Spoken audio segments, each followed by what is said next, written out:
How's everybody doing? All right. How are you? I try to live by no complaints.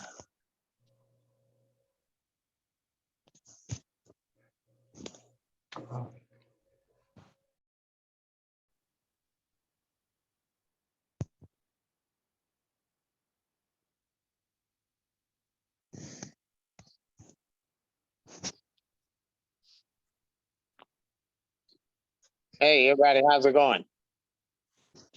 Good. Good. Let's see. Trying to see who all is on. All right, let's get started. Of course, we're gonna do Beverly's here right next to me. We're gonna do a co-ed. So y'all better straighten up, all of y'all, because I got this. Yeah, I brought her on so she could play. Stop. So, we are going to do a co-ed, and we're gonna probably go through our normal procedure. Because it'll be so many people on, limit your explanations. Try to condense down. If you have something to say, try to condense down your explanations. I oftentimes, a lot of times, people over explain, or explain things like they do. Or repeating it is because it comes from sometimes not being heard or listened to or not understood. And then it develops into a behavior of emphasizing and trying to explain. So instead, just state whatever you have to say. And if someone doesn't understand it, allow them to ask the question instead of over explaining. So we'll kind of go through a little bit of our Shabbat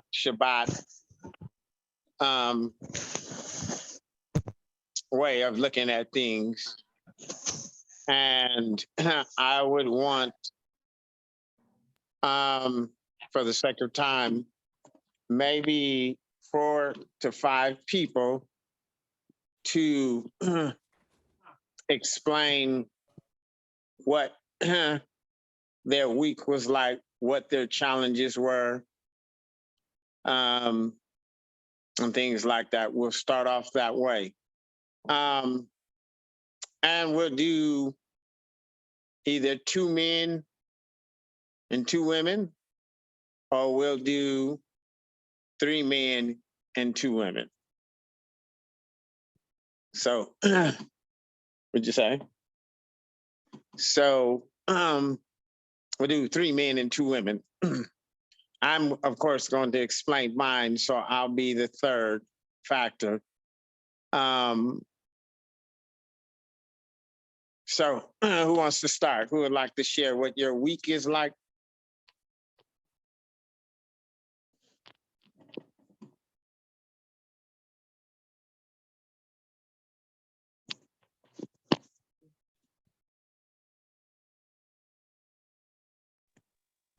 I don't mind going. CJ, you can go ahead though. Can't see your mouth, Jalen. My week has been filled with understanding the need of a filtration process. Understanding that not all things are meant for me to understand. And that the easiest thing to do when I don't understand something is to become isolated or focus too much on the individual aspect of life. And so my week has been filled with some of those things, some of being able to stay in the pocket or understanding balance. And that comes from filtering out, being a factor of it.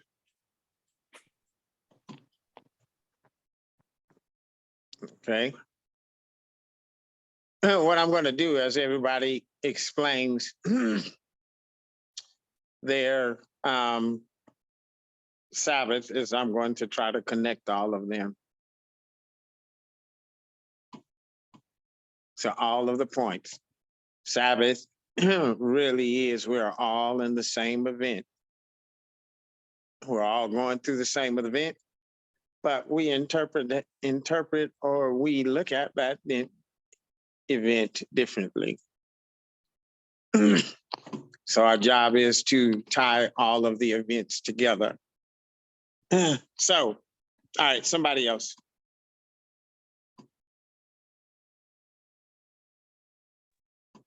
Just something that surrounded my week was trying to questioning why I am offensive. At what point does that offense become control or being too critical of something, and practicing in that, knowing that I'm going to make mistakes and I don't understand fully what is lawful yet, and trying not to be too overbearing with being honest, waking up in every day and choosing honesty and vulnerability. So, Makai, you're saying that I'm trying to condense it down. Or you condense it down, say it another way.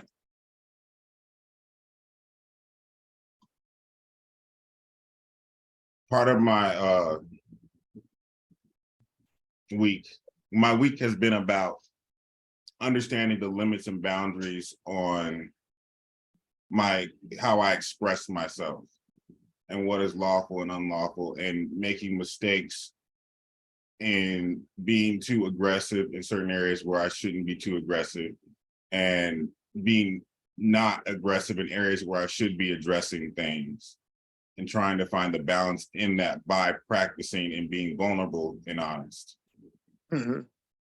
So in short, what would you relate what you're saying to, like being having frustration, upset, or anger and expressing from that place?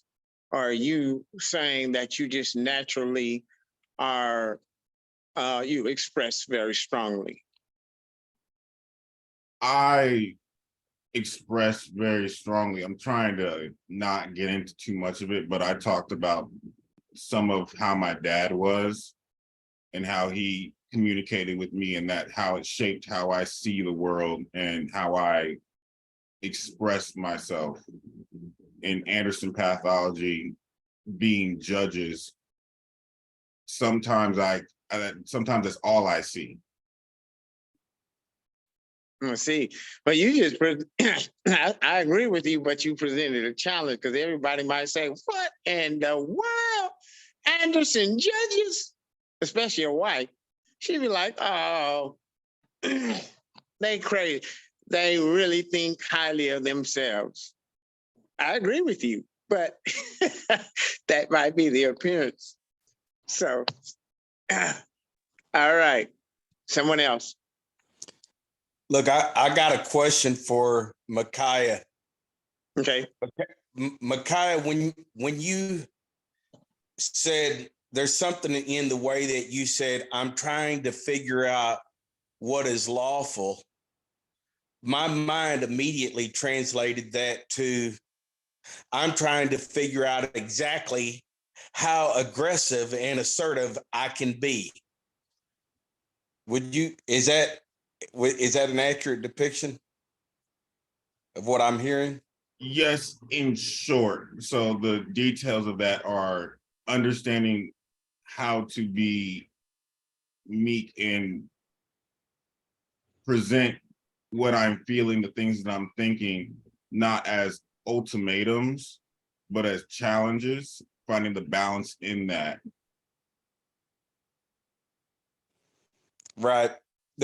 I guess the reason why I asked is because I may be the opposite of that lineage that you were talking about, in that I feel like I have something to say, but if you ain't trying to hear it, I ain't going to be assertive or aggressive. What I'm going to do is let you go ahead and trip and stumble over yourself, and then I'll pick it back up. And I was just noticing a contrast in how we react to the same challenge. I have lost some of that passivity and am a little bit more aggressive now. But I think my challenge, and this would be maybe to the girls, would be when there's a difficult situation, Micaiah is expressing his need to deal with it in, a certain fashion and get by with it. But what I want to know is, would you say, maybe this question might be more specifically to Astaria, would you say that you have the same freedom to respond to a need that you see?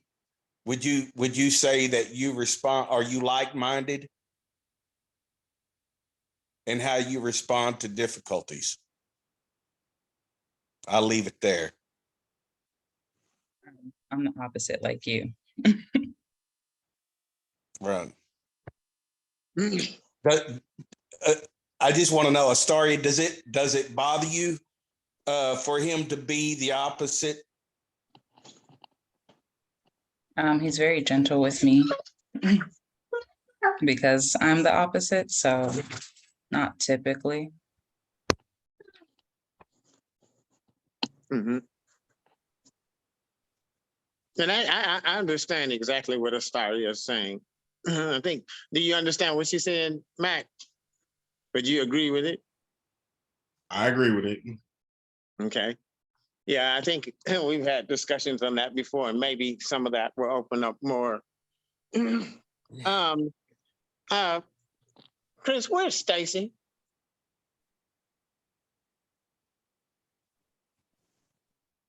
I'm trying to find. I'm looking for her. I don't know if she's somewhere around here. She done hid. All right. All right. Two of the women give their experience this week, the challenges, and either the positives, the challenges and the positives.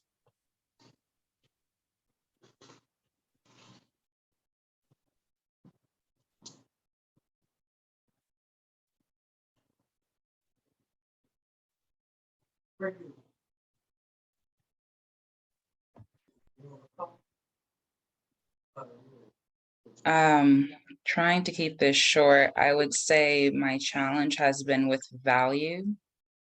And that applied to everything from myself to others to the things I own. And I would say that the positive end of what I've been understanding of value is not being so judgmental of where something is, but where it can go and become, and how it can be applied. Okay. Astaria, what do you mean by value?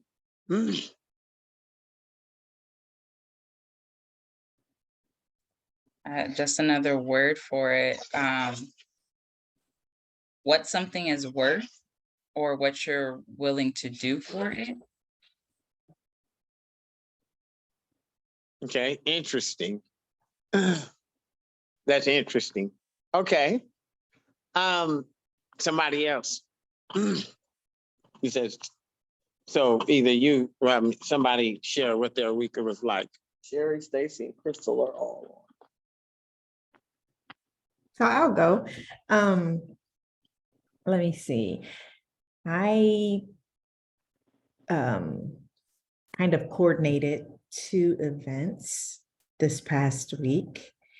And doing that actually opened up an opportunity for some conversations that I needed to have with my family. So the positive was not holding back, because I tend to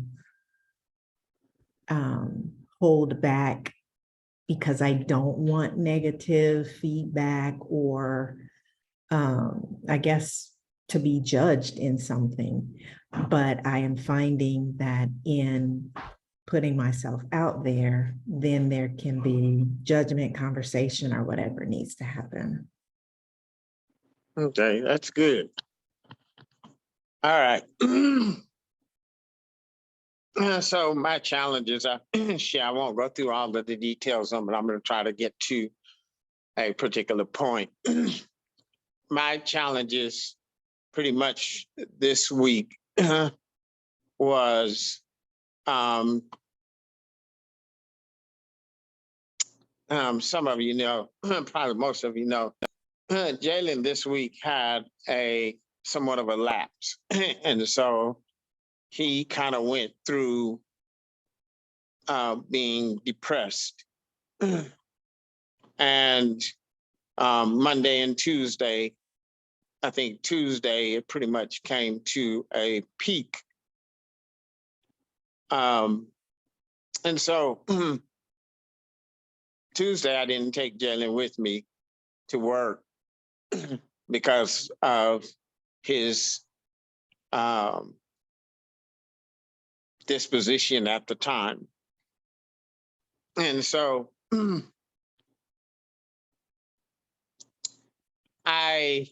it's very interesting. After I got home Tuesday, Jalen was anxious to kind of open up and talk. And he opened up about where he was and what was happening with him. And he bounced back after that. So in that, during those moments, I can always feel like you're working with someone, they're doing fine, everything's going well, and all of a sudden they look like they're struggling or falling backwards. You can easily say, oh, what you're doing doesn't work. It's not working, doesn't work. That is a very familiar voice, oftentimes when we get into these kind of situations. And so I didn't bite on that right away. I didn't bite on it. I let it sit for a while and tried to sift through and understand what was really happening or what was really going on. And as I gave time for that,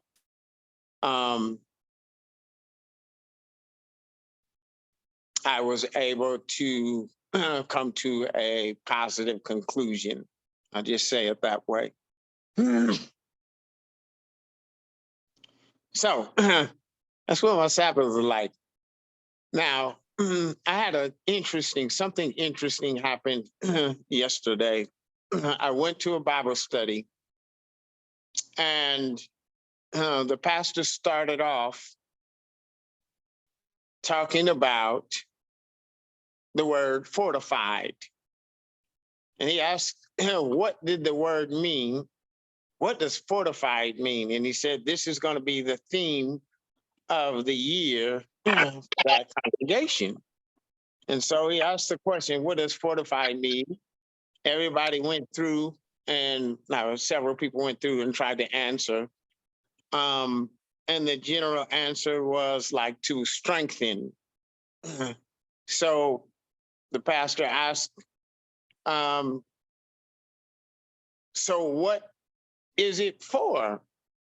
What do we need to be fortified for?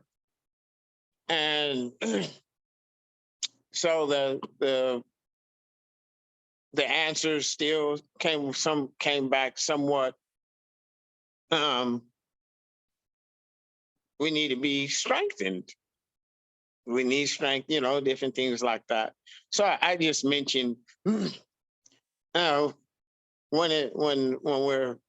we need to be fortified so that when we're up against something or we're in an attack, we are able to withstand in that particular moment. Of course, that's easy and understandable. So they bid on that. Pastor said, okay, we'll use that. A good example. And he went on. And in the course of this discussion, he said, I can't remember how we got there, so I'm just giving you soundbite of it. He came across, he read the scripture, and upon this rock I shall build my church, and the gates of hell shall not prevail against it. And what he started explaining was that we are, he said the reason why we need to be fortified is because we are under attack.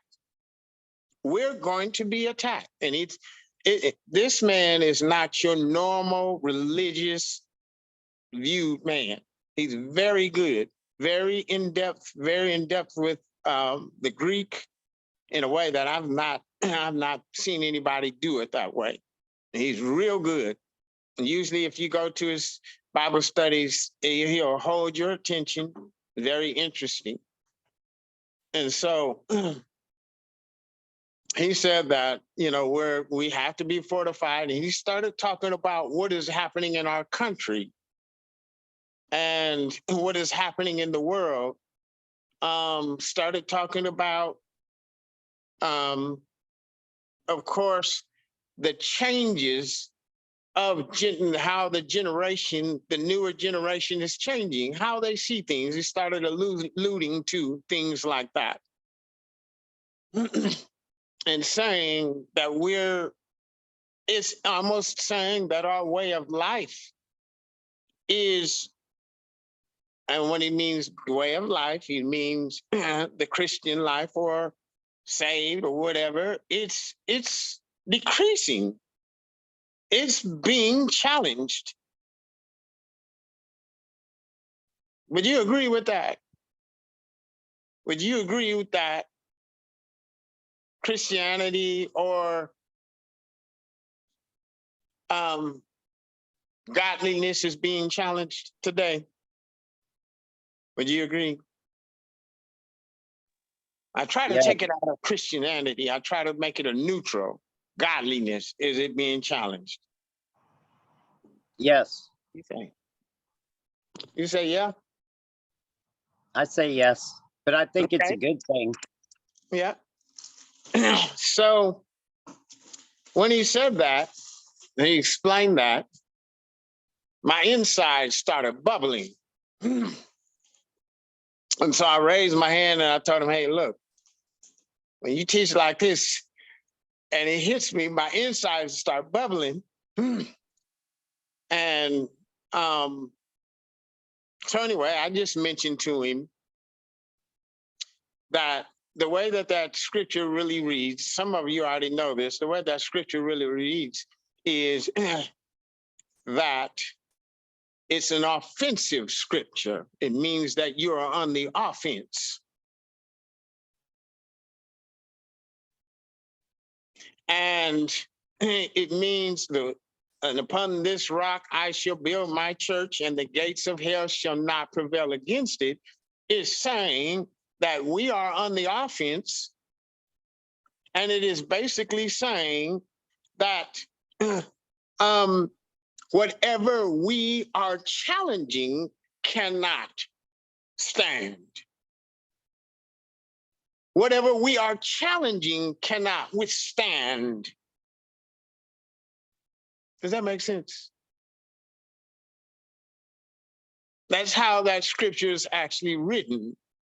Now, I want you to look back at some of the examples that you gave of your challenges this week.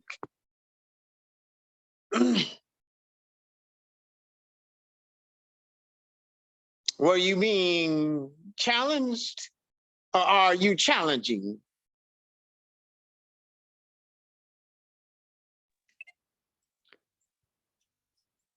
Or are you being challenged, or are you challenging? I just want you to think about that. All right. Now, so in this lesson, the assistant pastor spoke up. There's something I want to take a side note here. I wanted to start it off by explaining this, but I forgot. So I'm going to explain it now. Yesterday, Jalen came up to me and he said something that was very interesting that I had never fully processed or cracked this particular thing in the Bible. And what he said was, and we were sharing, and I said something to him, I can't remember what it was, but his response was either it reminds me of, he said something like, it reminds me of when the Lord said that they didn't know him by name. Are you all familiar with that?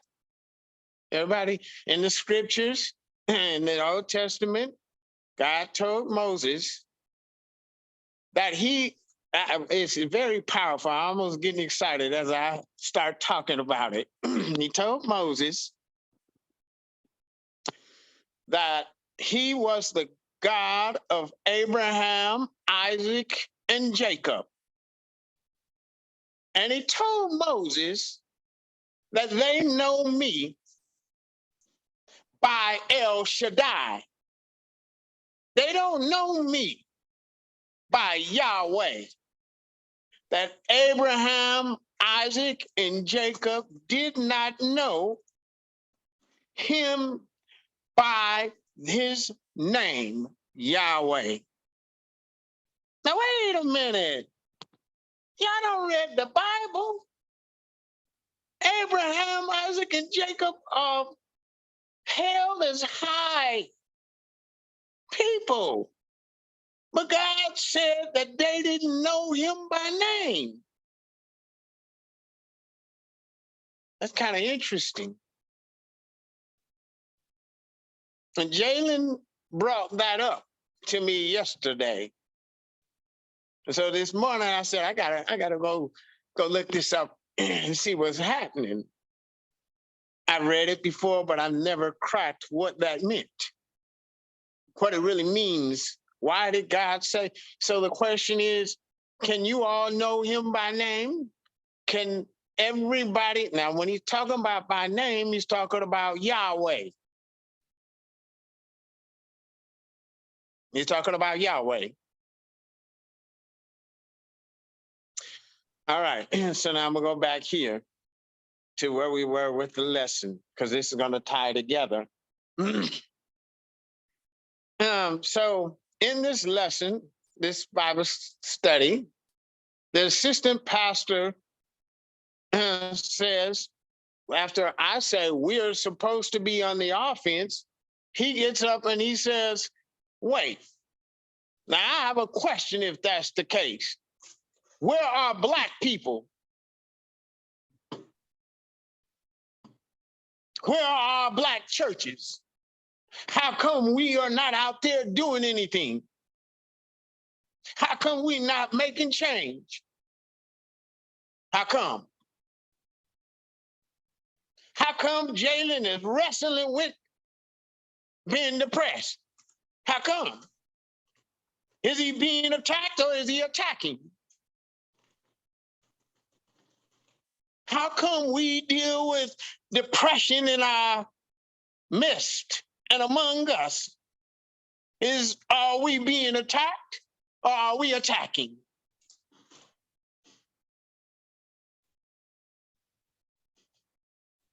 Very interesting. And so the pastor went in and gave a simple explanation that you are right. We are not where we need to be.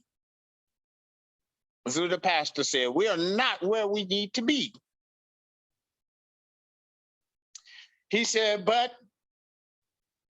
and he talked about Martin Luther King and how when Martin Luther King came out, he was really explaining that God raised up a man that would face the challenges of that day, and his name was Martin Luther King.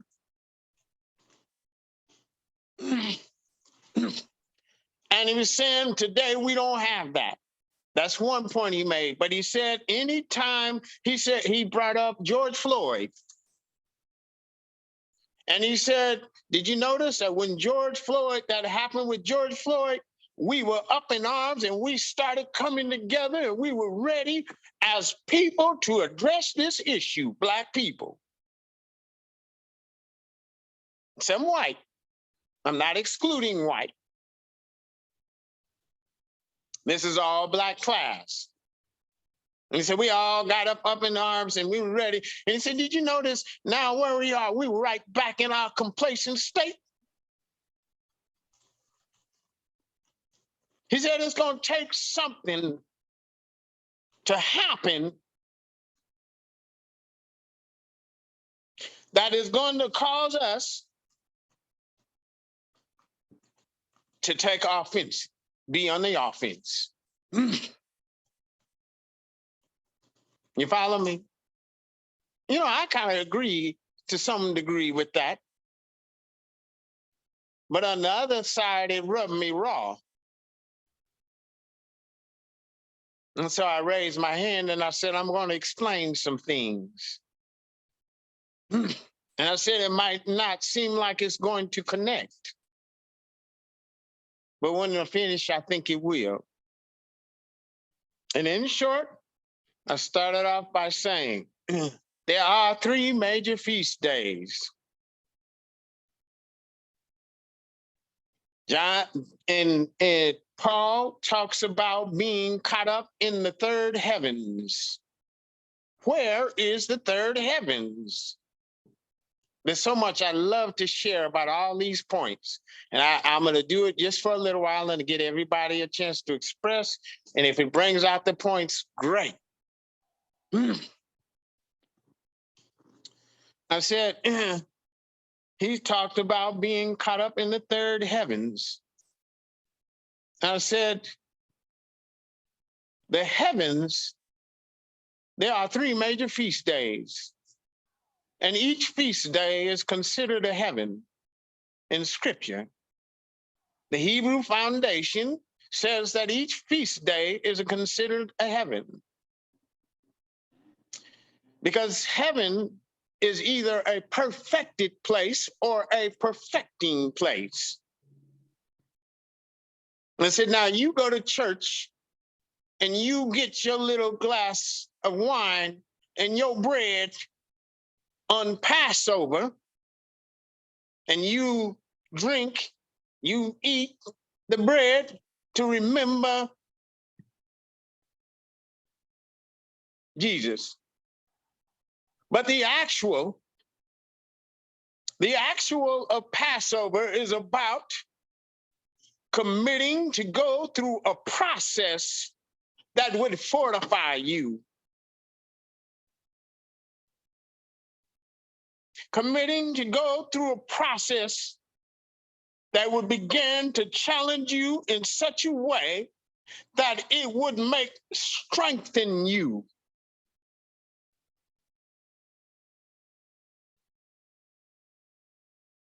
Passover is about making a commitment every year. We're all in the same event. We interpret it differently. Passover can be applied to any human life. Let's say again, we must know him by name. I'm going to keep on doing that till you get a picture. Yahweh. Passover is about going through challenges. And it's about those challenges bringing to the surface those things that hinder us from being strong. It's Passover.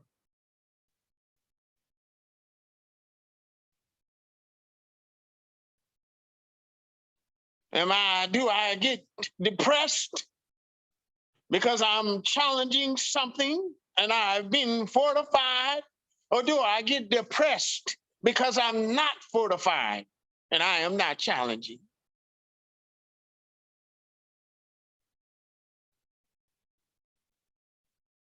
And so now we get to Shavuot. Pentecost, what you know as Pentecost. Now I'm saying this to a Bible study. To people that have never heard nothing like this.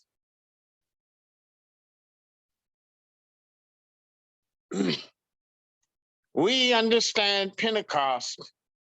We think about the indwelling of the Holy Spirit. But on the day, Pentecost is also a heaven. It is also a place of perfection. It is something, an experience of being perfected. Micaiah, the answers you seek come through going through Pentecost.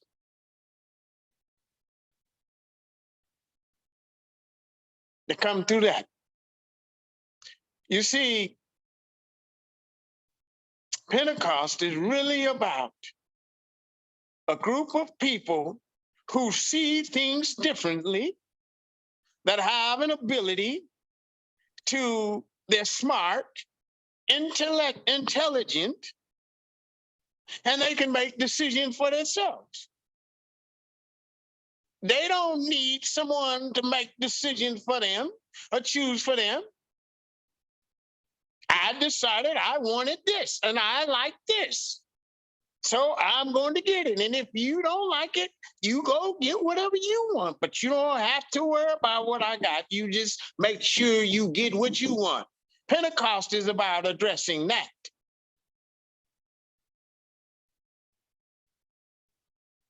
Because Pentecost is about men wrestling with men until they come to a oneness.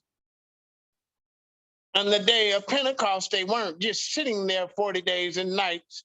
They sat up there with differences of perspective of view. You see, those, when you're in that state, you don't know him by name. You don't know Yahweh.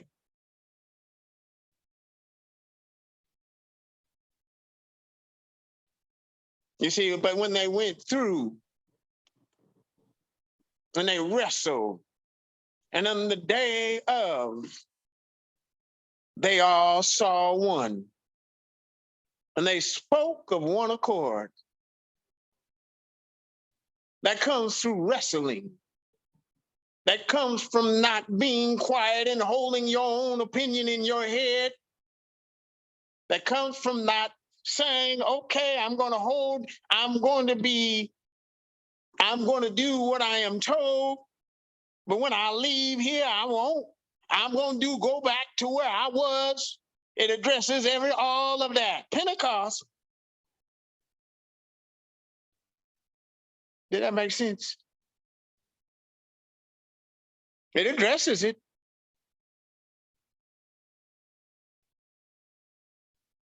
That's real Pentecost.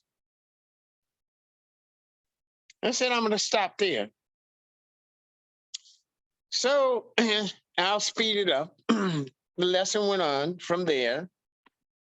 And he read something very interesting. I can stop and do this other part of the section. This section, I give everybody an opportunity to express what they think, what they feel. Any questions, any challenges to what I said, and then I'll pick up from there.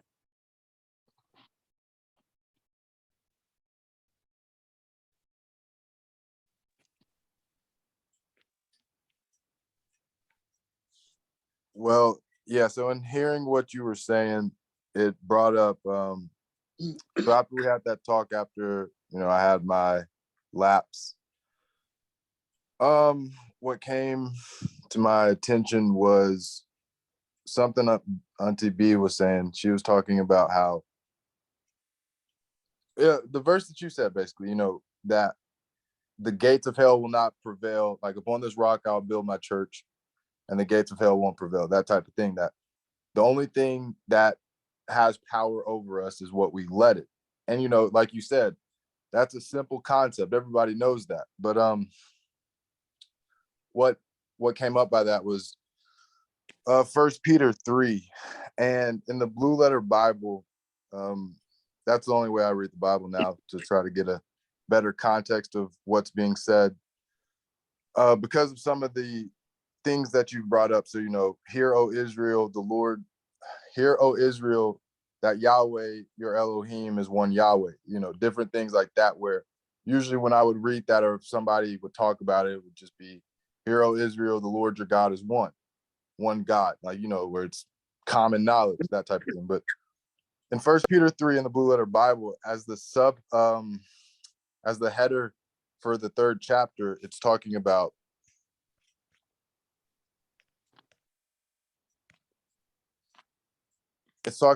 godly living. That's the header that it has at the top. And so what you brought up was godliness being challenged. And again, how you are saying it from the standpoint that God is the challenge, that we're not under attack if we are fortified, if we have committed to this process. You're not under attack. You should never see it as being under attack. But I went down to the 13th chapter, and it says, and who is he that will harm you if ye be followers of that which is good? And it's just that type of thing, that if you commit to going through a process that purifies you, that is when you can understand, no weapon formed against me shall prosper. You can start understanding, even putting on the whole armor of God, where, as you've been saying, my whole life, I always understood it as this imaginary thing that I've never put on any physical armor that God gave me. It was just something you do. If you pray every night, you read your Bible 20 times a day, then that's how you put on the armor of God. And you still, in that form, don't apply the action behind the words, what it's meaning. So that's just kind of how I tying into what you said. Yeah.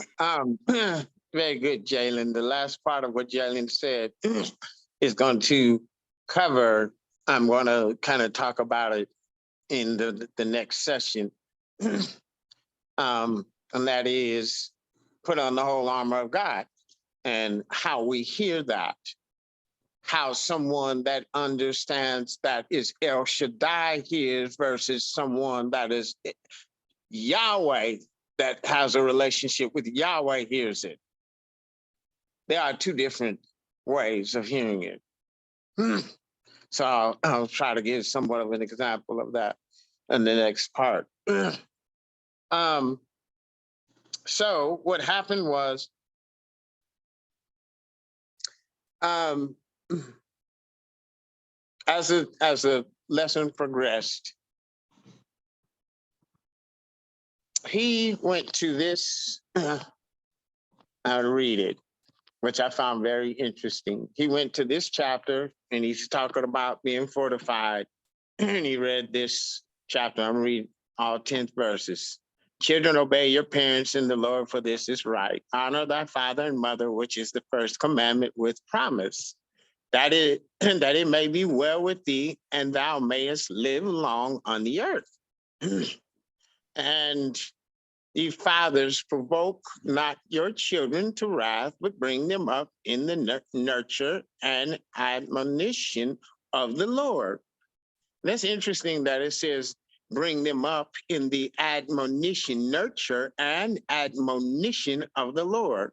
Now tell the fathers to do that. Servants can be obedient to them that are your masters. This is getting crazy. According to the flesh, with fear and trembling, in singleness of your heart, as unto Christ, not with eye service as men pleasers, but as the servants of Christ, doing the will of God from the heart. With good will, doing service as to the Lord and not to men. Now, I read this again this morning, and that part that I just read, servants be obedient to them that are your masters according to the flesh, and fear, with fear and trembling, in singleness of your heart, as unto Christ, not with eye service as men pleasers. What do you think that means? I wasn't going to even talk about this, but this already came up in our little thing. What do you think eye service means? Can someone tell me? This is what Jalen, the last part of what Jalen was talking about. Put on the whole armor of God. What do you think eye service means?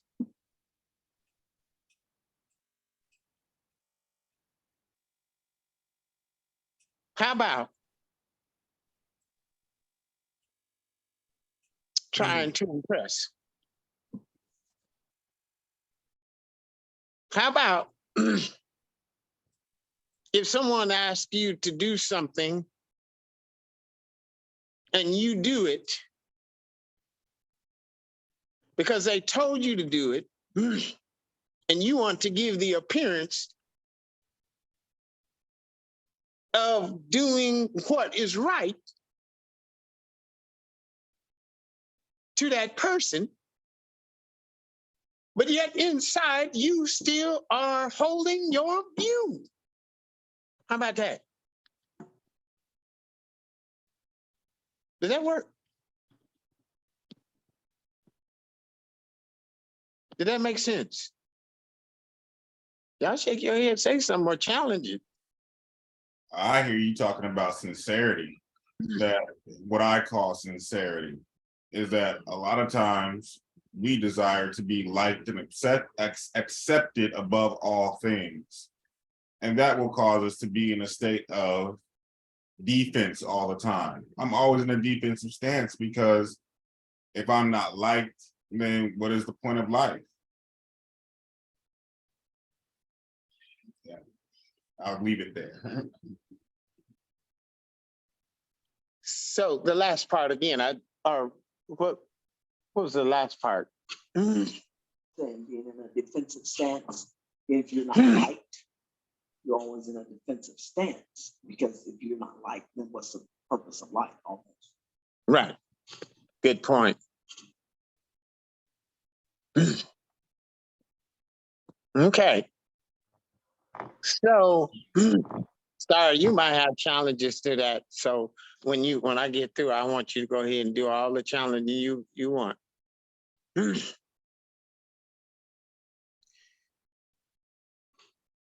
But it says, do it as servants of Christ, doing the will of God from the heart.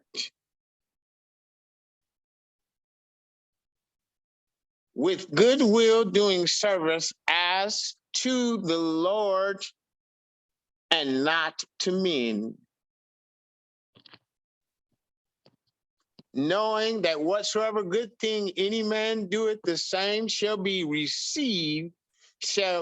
receive of the Lord, whether he be bond or free.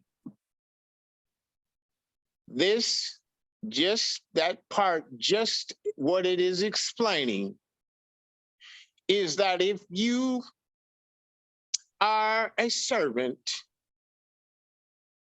that you serve with ownership. It described ownership. That when you serve, when it says do it as unto the Lord, and I'm gonna get to this point, unto the Lord. What does this mean? That's what I'm trying to get to. It means ownership. It means that I'm not just doing this because you told me to do it. I'm doing this because of ownership. Ownership is very offensive. Someone that owns or has a sense of ownership is very aggressive and offensive.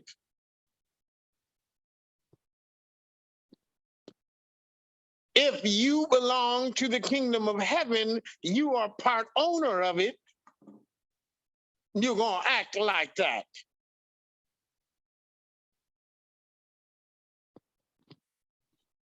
Did that make sense? All right.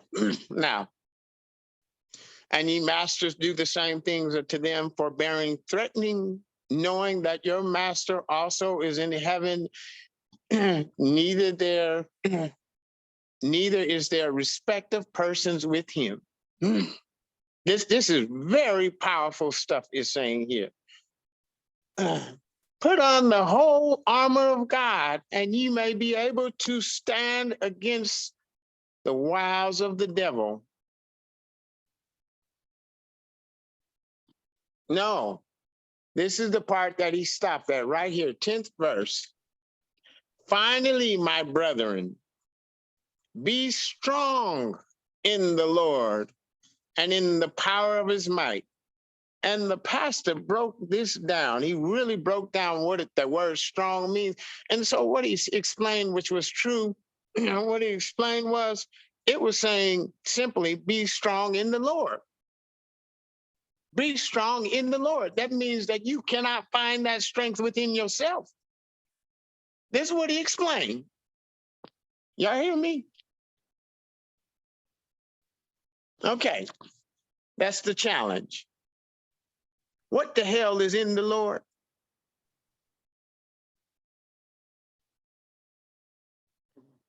Can anybody tell me how you be strong in the Lord? Know his name. Hmm? To be strong in the Lord is to know his name. He said to know his name. You got to give me more than that. You just repeated what I said. Well, how would you define that word name? Because you talked about knowing God's name. So what's that word name mean? That's what we saying. That's chat. Yeah. Tracy, can I? Everybody meet Chad. Chad, this is everybody. Hi, everybody.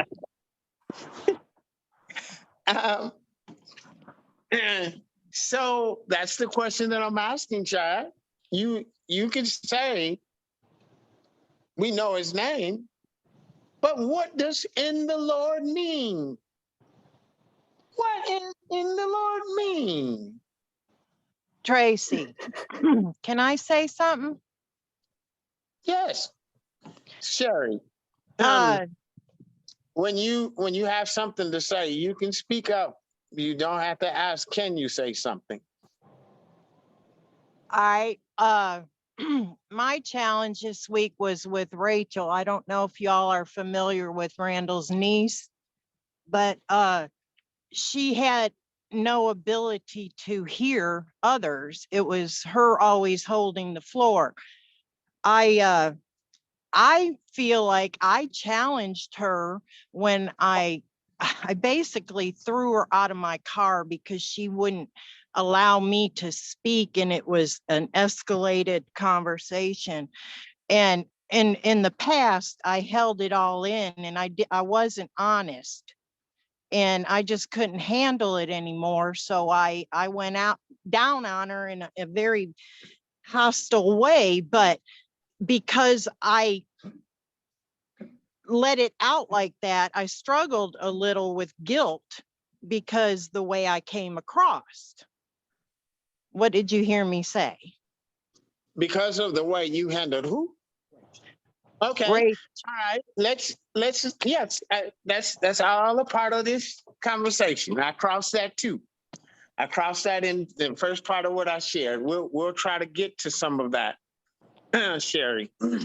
Let's paint this picture and see if you all can start answering the questions. Keep your question, Sherry. Keep what you're saying is how you responded to her, you felt guilty about it.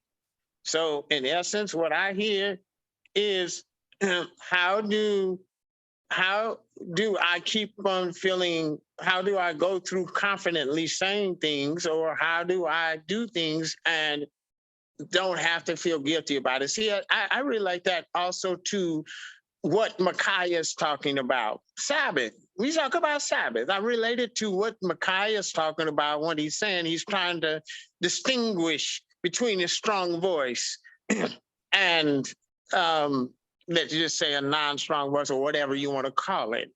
I relate, we're going through the same thing. You see, my voice says certain things, and once I say those kind of things, and someone takes it and they run with it, and it seems like they do well, but when they start failing, then that falls back on me, doesn't it? Then I can feel guilty for what Jalen, basically, we're all going through the same thing. I'm talking about Sabbath now. We've all heard this same voice this week. Every single one of you have heard it. Every single one of you have heard this voice this week. Powerful. So if I could start trying to attempt to answer the question. Okay. Know the Lord. I like to focus on the part of the speech that is a verb. And Jalen brought up something really interesting on Facebook earlier this week. I think it was Friday. And he posted something saying on the lines of God as a verb. Well, I read that as verb is God. God is the thing that causes something to move. God is a dance. God is dynamic. That's the way my mind kind of works now. So when know the Lord is know the thing that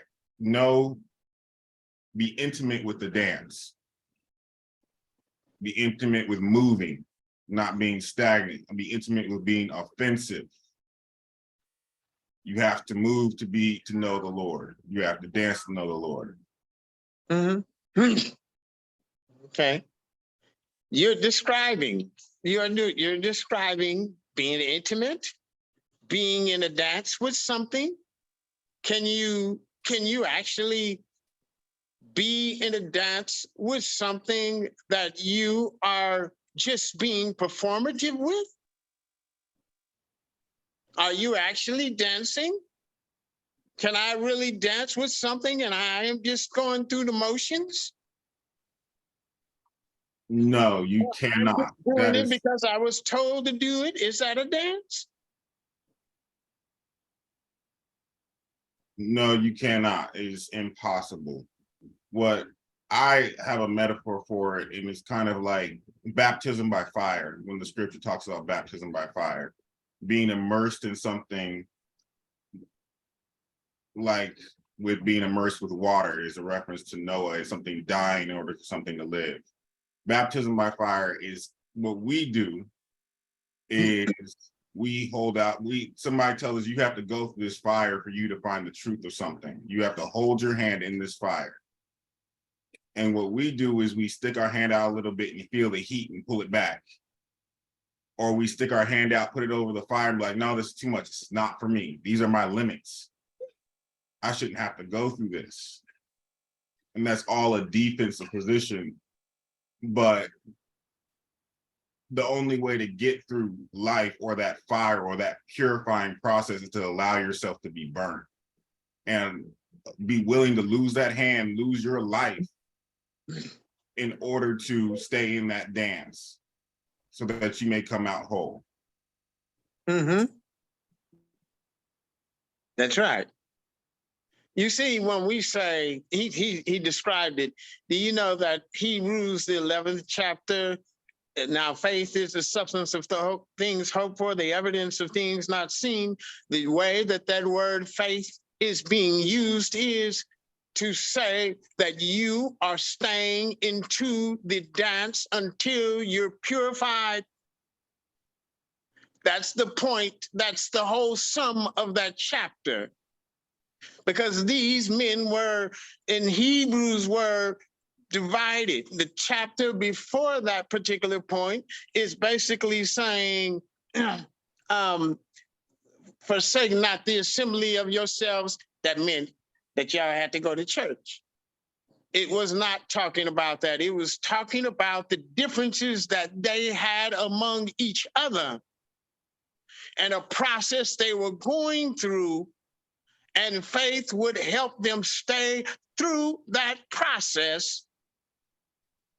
Emunah, work through that process until the results came to the desired effect. That's Hebrews, the 11th chapter. That's really what it's talking about. It's not how we read it, but that's what it's talking about. All right, I went off a little bit of script, but I'm going to go back on. All right. What it means in the Lord. So this is what I said to them. And when he said in the Lord, and then after he said that, read that verse, he said, okay, he was going to close. And I said, well, I would like to touch on a little bit of something of what you're talking about in the Lord. And so I want to tell you something different between the Greek and the Hebrew. This is what Jalen is talking about. The difference between the Greek and the Hebrew. The difference is when you say in the Lord is imaginary. When you say heaven, heaven is imaginary. It's a faraway place. Or you say in the Lord, can you tell me where in the Lord is? It's an imaginary. But in Hebrew, it's real. It's realistic. It's real life. It is called Passover. Passover is in the Lord. It is a heavenly place. When the scriptures say, for we sit together in heavenly places, it is in reference to Passover. It's in reference to Pentecost, and it's in reference to the Feast of Tabernacles. Each one of these things are a perfecting place. It causes something to become perfected. Where are you at today? Because when it says in the Lord, it's talking about a specific experience that applies to life today, now that you can see, and it is not abstract.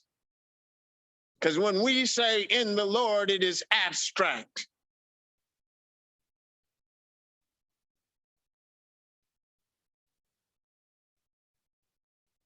Does that make sense?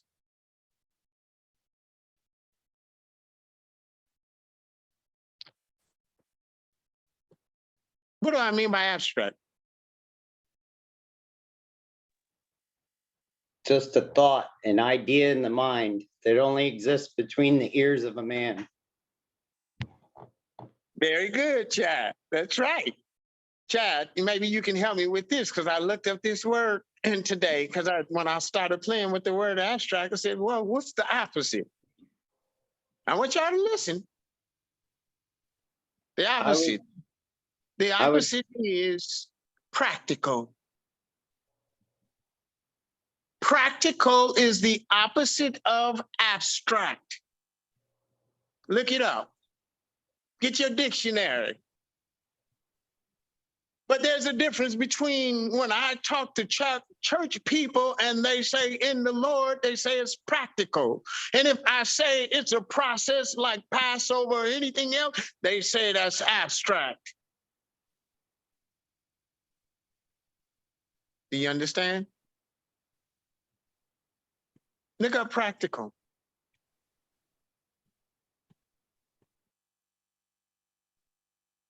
So It means that it is, we can apply it. Go ahead, Michael. so it reminds me of when I was in the Church of God. After talking with you guys for about a year now, I've concluded that the Church of God was entitled. Most churches are entitled. They'd say we deserve this, this, and this because of our performative action. We follow the law to a T, and you don't, therefore you are not entitled like we are. Here recently, I have been acting in the same way in the group, which is interesting because I'm not religious. I don't read the Bible daily. I don't follow the laws to a T, but there is a sense of performative or performing because you can see benefit in it, but you're not really going through the process to its fullest potential. So there is a potential to be reached that you have to actually do the work. You can ask a million times, what is that work? What is that work? And you gotta have people telling you what that work is, but there has to be an application, something practical. Otherwise, it is just abstract, it is just performative, and it becomes entitled. Very powerful point, Michael. Good stuff. Hey, I have an example of abstract that I was taught in Christianity. And it's around that verse that no weapon formed against me will prosper. And the way I was taught it was that anytime I had a challenge or if something was resisting me, I'd think in my mind that no weapon formed against me shall prosper. Maybe I click my heels 3 times together, do a spin, and God will perform for me. And the problem will go away. And the problem that I realized in time was that this was all mental. It was all just thoughts. I was thinking Jesus. I was thinking about these things, but there was no practical application in it whatsoever. There was no verb. It was all like a noun, basically. And that's kind of what drew me in a direction where I was going to answer what's the opposite of abstract. I would say substance. And I sought for substance. I wanted practical application. I wanted things that worked. So, Yes. you know, to me, when I would say that 90% of Christianity is abstract religion. Good stuff. So when Jalen was talking, and he was talking about putting the whole armor of God, what he was really trying to say is that we have an abstract view of that. That we think that if we were to put on the whole armor of God, what is that? we don't relate it to the challenges that we go through, and that's what puts on that armor. That's what fortifies us. If you are not going through your challenge, then you're going to be weak. Let me tell you something, Sherry.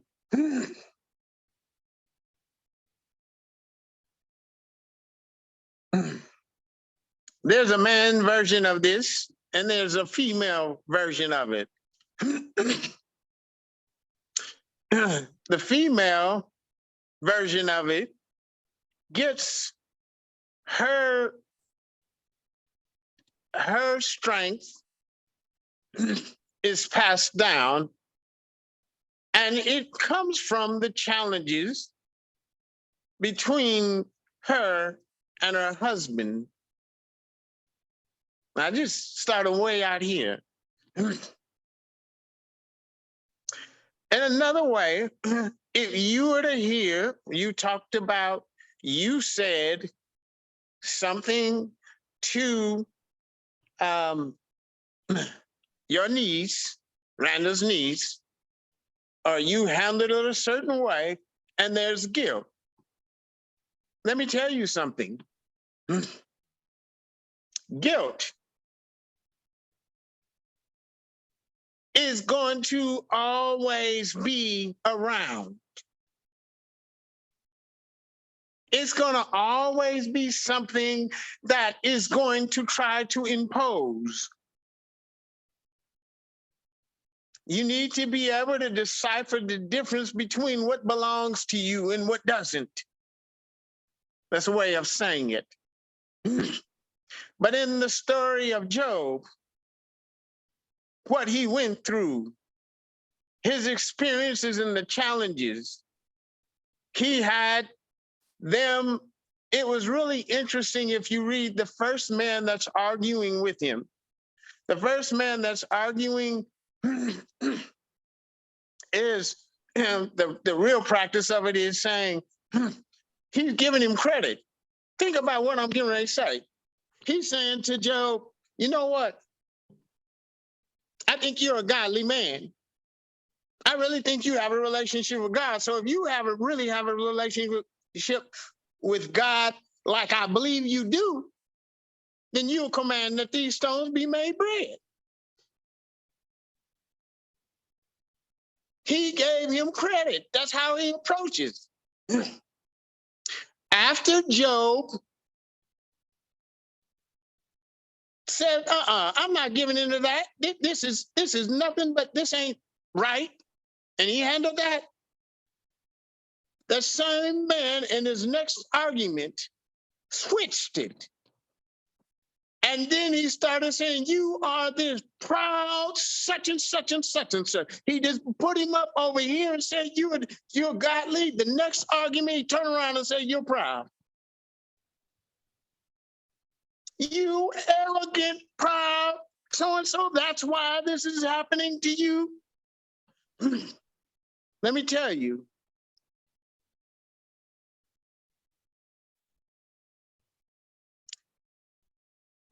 Every time you oppose, I'm not saying you're in the clear, Sherry, but I'm explaining to you that you have to go through a process. And that process will cause you to accuse and excuse. It'll cause you to excuse your behaviors. It'll cause you to accuse others, to hold on to your thought and your opinion and your belief. That process causes that. It causes you to blame. Yes, that process. Passover causes people to blame. That's not what it's designed to do. It's designed to bring to the surface all of the impurities that you have inside. And every time you're blaming or you're excusing, let me say it another way, A lot of times we are rewarding ourselves. We reward ourselves. That's excusing. That's excusing. And do you know when they made the golden calf, they were rewarding themselves? Do you know that's what that is about?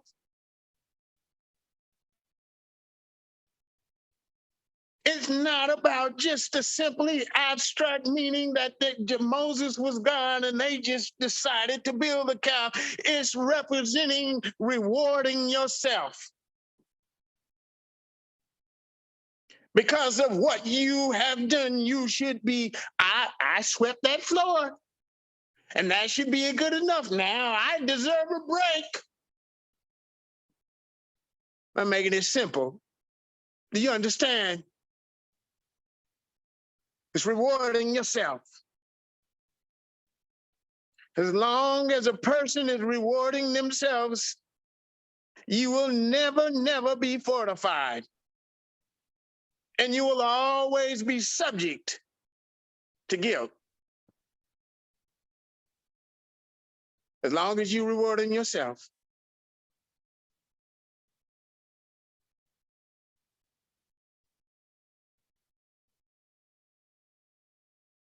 Does that make sense?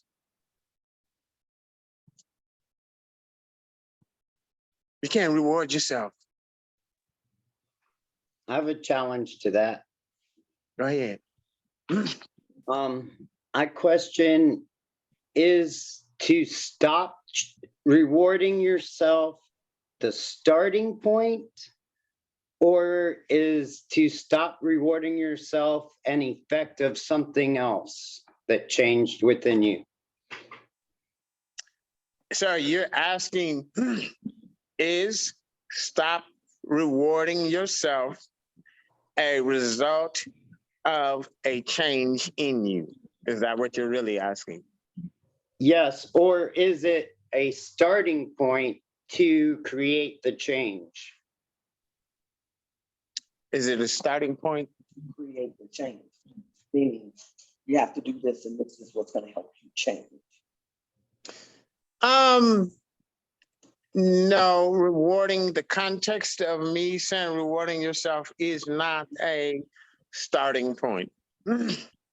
If you would say it's a starting point, it generally started from, you can say change over here.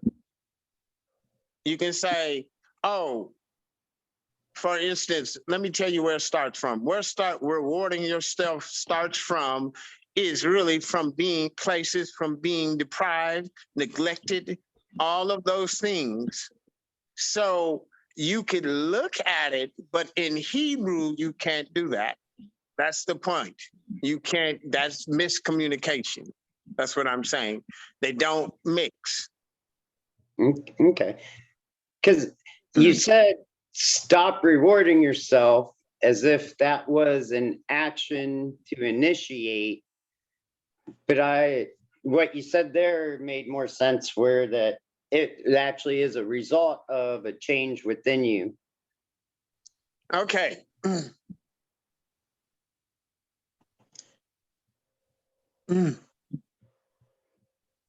Like I would ask. No, I understand. I'm trying Okay. to see how to say it to you, but I understand what you're presenting. What I'm presenting here is this, that it does take something within each and every one, a determination. What I'm presenting is it takes a determination to stop or to change. And inside of the picture of my determination, my evidence of my determination is I will not reward myself.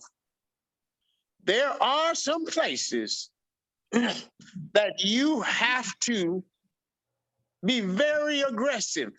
You, me, we have to be very aggressive with our problems and issues that came on us from slavery or from abuse. We have to be aggressive. There are some places that you have to, as evident that I mean business, I will not reward myself, is what I'm saying. If I could hop in just a second, there is a point in when Uncle Tracy talks about the straitjacket and how people react when they're in the straitjacket. There is a commitment that you have to make. I call it responsibility, because it's about your ability to respond. It's not about you just obeying something or having an affectionate relationship with something. It's your ability to respond. Now, that's very limited when you're first starting out. You're going to step on somebody's toes in that dance. You're going to misstep in that dance, but staying in the dance is the straitjacket, or staying getting burnt is that straitjacket. When it comes to the reward of self, it's likened into the children of Israel in the wilderness. Those challenges that they were facing, where they didn't have no water, where they were afraid of not having food, that was their challenge of rewarding themselves. There will come a point where you will enter in this relationship and you will be dancing. You will think that you have gotten somewhere. You've made it out of the land of Egypt. And this challenge will come to where you don't feel provided for. Say, God loves me because he brought me out of Egypt. And you feel as though that he brought me out here to die. But what that's really saying is that you have to fortify yourself. This is an establishing of a people, an establishing of a person, of a peoples. This is God showing him his name. Without that, they would still have taken on the entitlement or the defensive or the slave entitlement mindset that they were given in Egypt. That had to be purged. Did that kind of answer your question, Chad? Or is he still on? His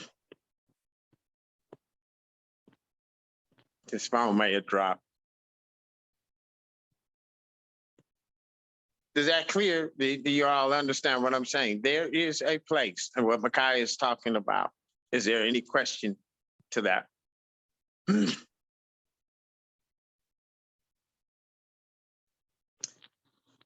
Let me tell you, let me jump to one little point that I see that I've shared. We are very passive right now. We are very weak right now as a people. Michael brought up some points. Entitlement is a weakened position. It can show aggression. People who are entitled are aggressive. They can show aggression, but it is really an inferior behavior and a weakened condition. When what Chad's question brought to my mind, or what it really shows to me, is something I shared.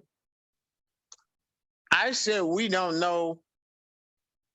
God said, they didn't know me by my name. They know me by El Shaddai. They knew me by a softer approach. He said this at the time, he told Moses this at the time that he is getting ready. He's telling Moses to go and face Pharaoh. Meaning this is not going to take a soft approach. So he revealed to him not El Shaddai, he revealed to him Yahweh, which is a very powerful, aggressive approach. And he is telling Moses that you have to go before Pharaoh and you have to not consider the guilt, well, maybe he's, I'm going to give him a chance. He's saying you can't do any of that. So I'm going to end here with this, with what I'm going to say. When I work with Jalen, and when I found out that he was depressed and all of that, do you think I put pillows under him? Do you think I put blankets under him? Do you think I said, oh, you give people like this space? I said you get space, but not that way. I said to Jalen, if you are gonna come like you were yesterday, I'd rather not work with you. Wait a minute, that's not love. You don't handle someone that is depressed like that. But you know what? When you go through that process, when you know who Yahweh is, that's commanding voice. I am saying, Jalen, stand up. I am saying, Jalen, this is not going to work. You are going to have to get out of that mindset, as opposed to putting pillows and sheets and blankets or whatever and comforting and smoothing, making it all nice, because that's Yahweh.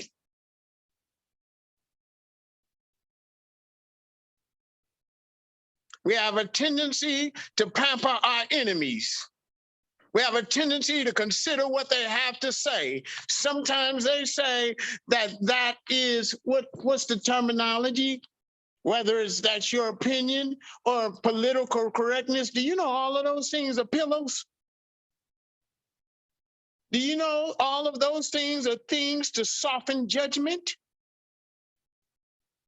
Do you know that we have considered it as Black people?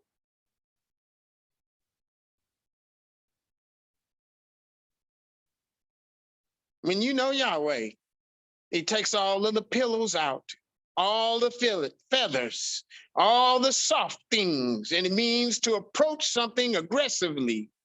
And because you approached it aggressively, you are going to be opposed. And you can listen to the voices, or you can, that opposement is the gates of hell.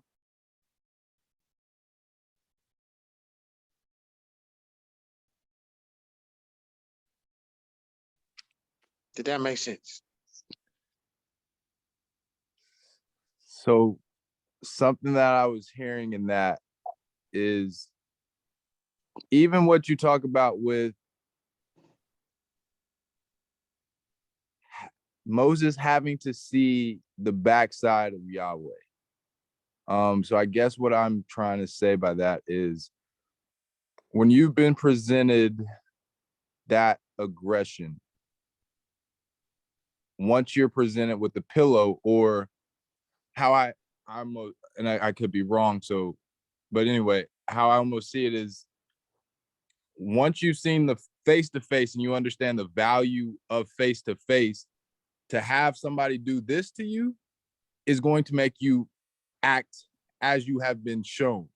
You won't settle for putting that blanket and, oh, poor me, you're right. So even how, because I've been thinking about why Moses needed a mouthpiece, but so even how you've talked about Aaron not being able to enter into the Holy of Holies in the state that he was in when his sons died, and the purpose of these things. But yeah, that's just some of what was coming to mind when you were talking, that once you've known this name, there is no way that you can settle for a pillow. Mm-hmm. Interesting. Go ahead, Chad. Were you going to say something? All right. I want after Chad, I want every single one of the women to share. Okay. I wanted to hit on that word name again. One of you going to be quiet. Go ahead, Chad. A long time ago, I delved into this thing called Hebrew roots, and it got into the name and Yahweh. And on one hand, when you say Yahweh, we don't even know that that's the way it was actually said.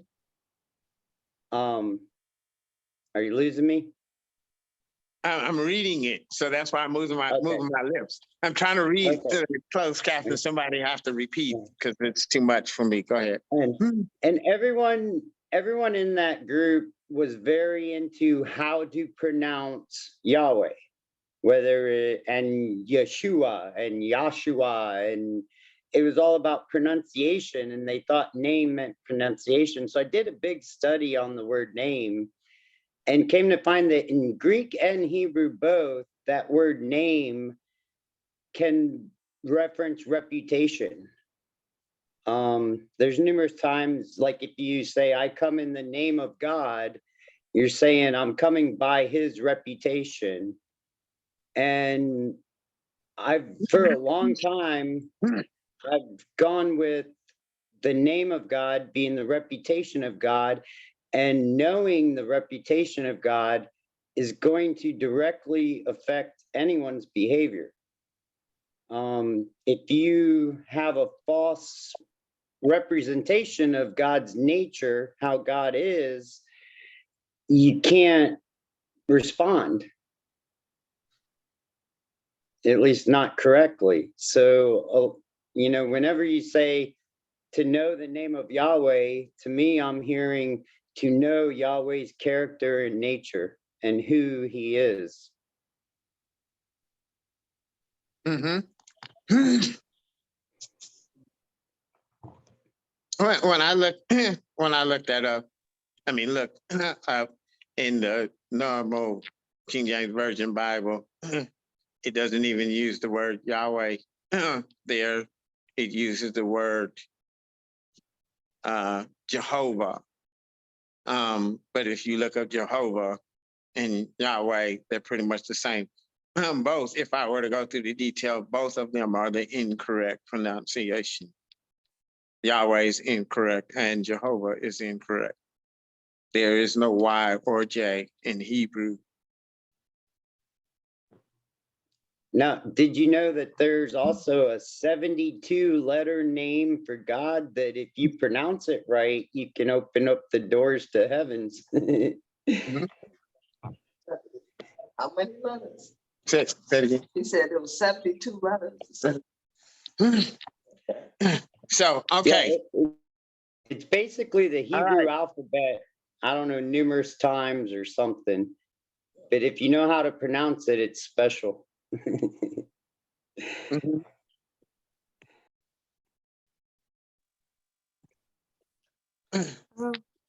When Okay. Let's hear from the ladies. when What are you you hearing? Let me. See, somebody's trying to say something, they're probably not here. Yeah, I'm okay. One of them girls. I'm okay. Go ahead. when you first started talking about being in the Lord, from the beginning I thought of being committed to being in a relationship with him or going into a marriage. Challenging with challenges. It is a place where both parties have to trust each other in order for them to grow and become one. Even now, we're all in this Zoom meeting together, and we are all trying to become a team, a community, whereby which, as we are starting to understand each other, that means going through the process, we are all committed in the process of coming together, having communion, having expressing and sharing is all meant for us to grow. And that's what you talked about that with the three heavens, Passover, Pentecost, and the feast, all the feast days. You have been on Facebook, you have talked about you know, you've been knocking on a lot of doors, in essence. I think all of us have probably felt, you know, have felt compelled and have felt the need to start addressing things within themselves, you know, within each of ourselves, to then be able to come together and express properly what we are, you know, wanting to. So we're needing trust to move forward. And if we feel like there's something, each one of us has the right to feel something, but as long as we can be open with each other and express properly what we're feeling, that is in and of itself challenge for us to become fortified, not even with just ourselves, but with each other, because that is the most important part. Good point. Kayla.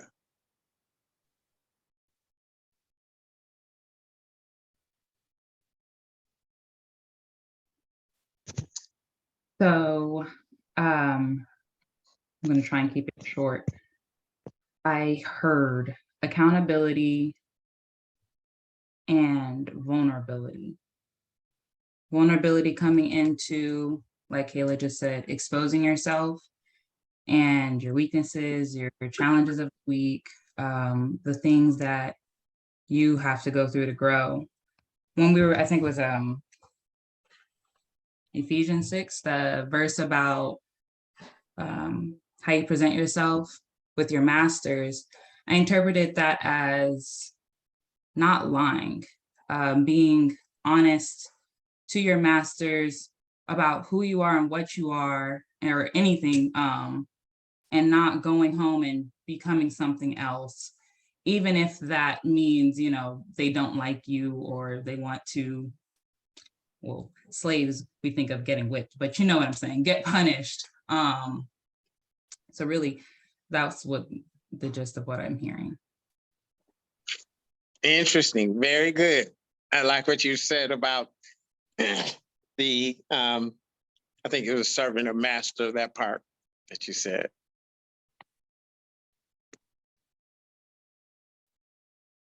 So what I heard, the picture that came to my mind while you were speaking, I don't know if you all have ever seen like an image of a door, and the person's silhouette or whatever frame seems to fill the whole door. Sometimes not sometimes, all the time in challenge, it's almost like the person that's challenging you or the person that's judging you fills up the whole space. They take up all the space. And the part about it for me that has been intimidating is either my response either is to back away from that or to try to squeeze into any little space that I see. But the way that it was coming to me as you were speaking was the correct way is to go ahead and approach that presence, the thing that seems too big or supersize or whatever, approach it because there is space for me, but it has to be in a certain way. So it's not shying away from it and it's not trying to squeeze through a little space, but it is approaching it correctly. And when Micaiah talked about the dance, it's like, I connected that as well. So if that image seems larger than life and imposing and judging or whatever, it's like, do I even dance with that?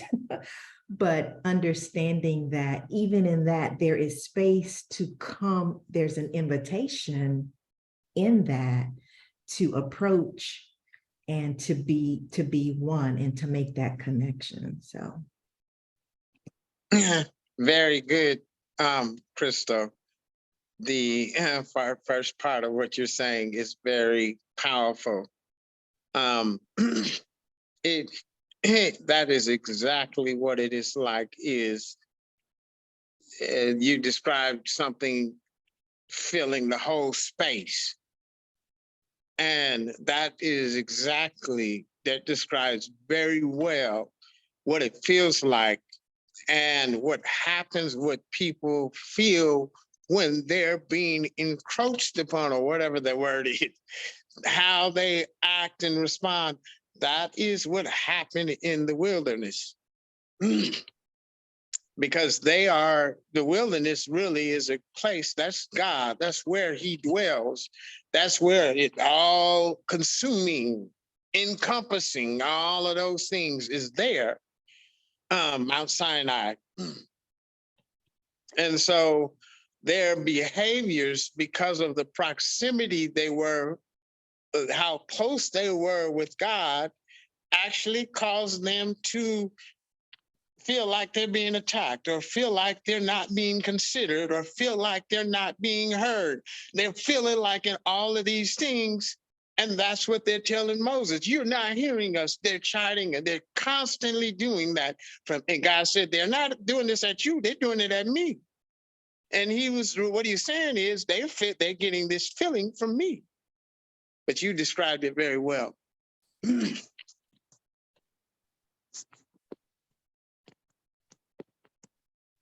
So we got Stacy and Sherry.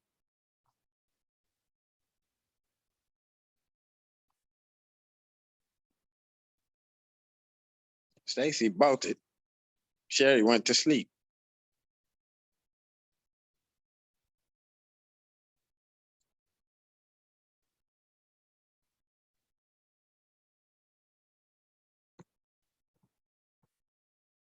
What are you thinking, Sherry?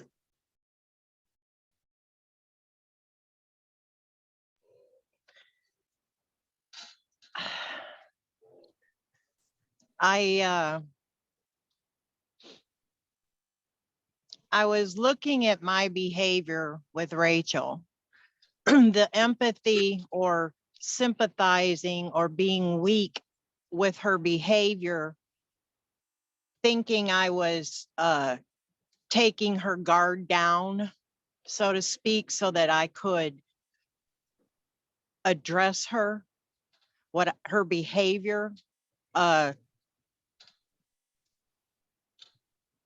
I was told not to engage along those lines, and I went outside of the Sukkot, but it helped me to see the importance of staying in the Sukkot. I don't know if I'm making sense. It's almost like I have to go through experiences to learn. So I don't run from experiences. I try to understand them.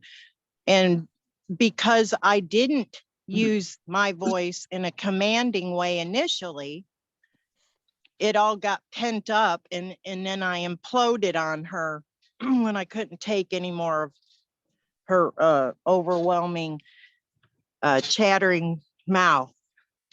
So I have learned the importance of having my voice, for one, and not cowering down, and being honest and being more vulnerable. So it was good for me. I learned from her.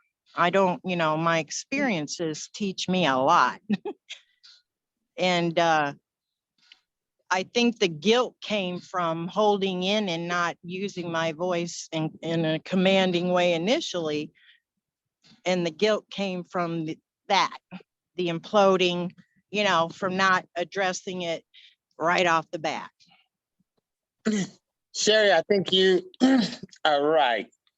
I would give I would say it differently, but yes, I do think in a nutshell, it's because you were not using a more commanding voice.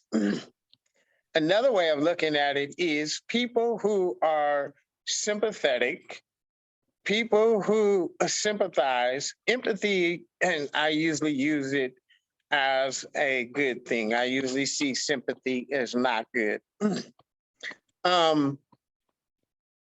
people who to make my mind went back and almost described what real empathy is, how it really looks. But sympathy, what a person that sympathizes,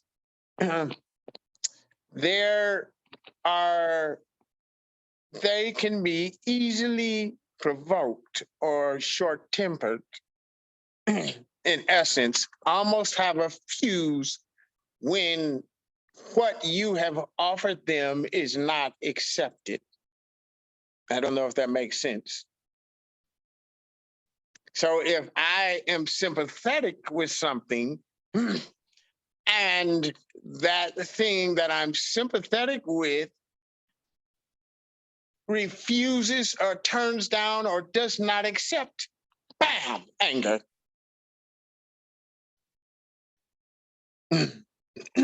Just like that, anger. If I am not sympathetic to something, but I am actually showing empathy, I automatically have expectations, ownership. I said, I automatically have expectations that they're not going to like what I'm going to say and they're going to respond a certain way, and I am prepared for it.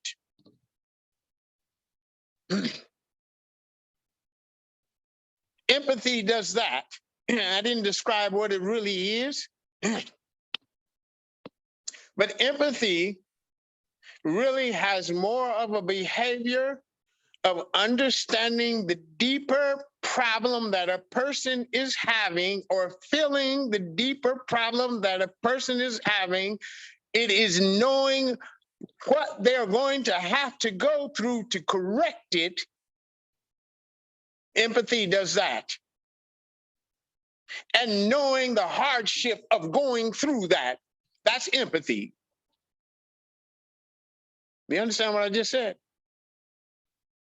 Empathy is knowing the sickness, the depths of the sickness that a person has. It is also knowing what is required to heal from that depth and what it feels like to that person as they are going through those challenges. Empathy. That's the real word, empathy. It is not simply just feeling the pain of another person. It's much deeper than that.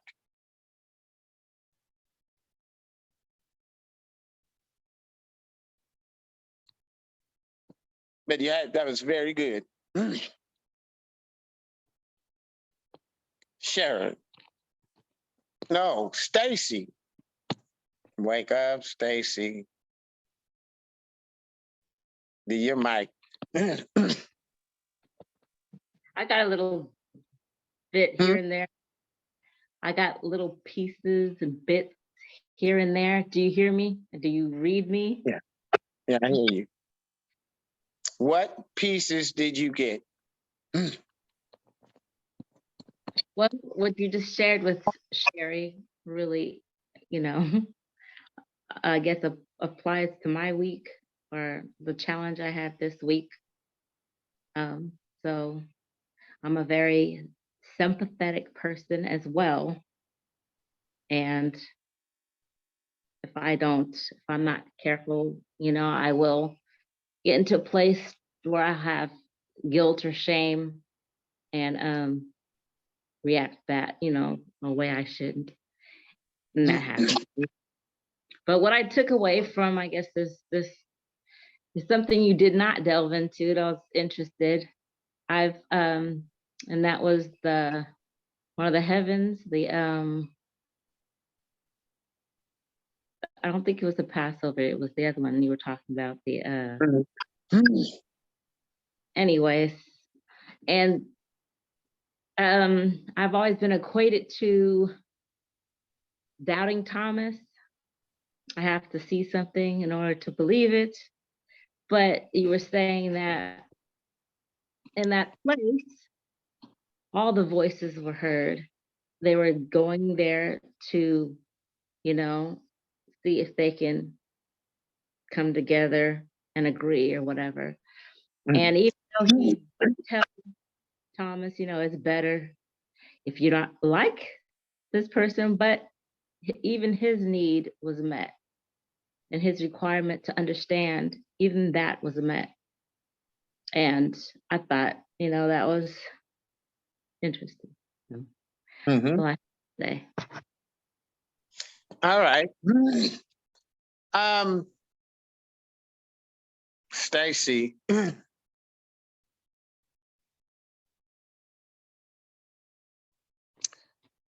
You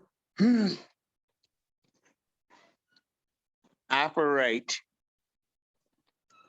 in a very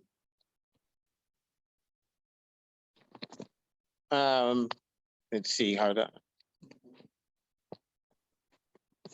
You operate in a very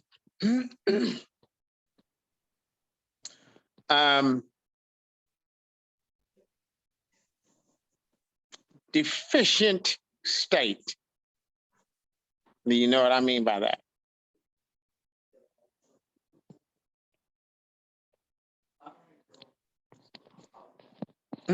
I'm gonna get in trouble now. Sean, do you know what I mean by that? I mean by the operating in deficient state or you getting in trouble? The deficient state.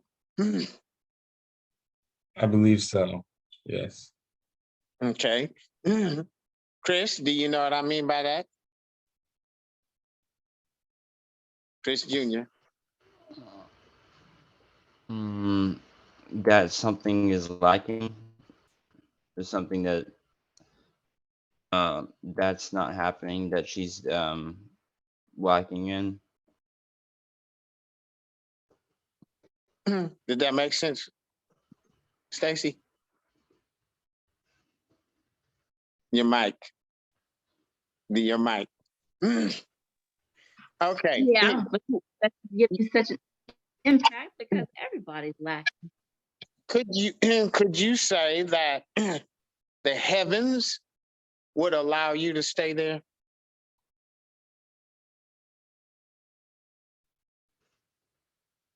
You say no. This is the point that I was kind of making with Chad to some degree. What is it going to take for you to get out of that state?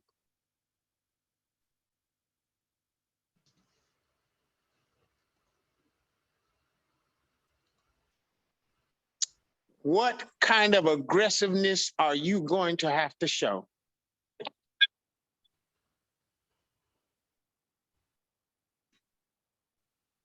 Can you wait till it comes to you? Do you ever try to go to it? I doubt it. You say you doubt it? And what happens is that when we get in our 40s, 50s, especially, and we have lived with these things for so long, they begin to get so familiar. We get adjusted to it, kind of like you said, Doubting Thomas.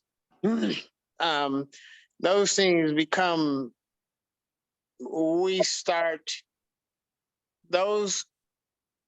start becoming ways in which we provide for ourselves,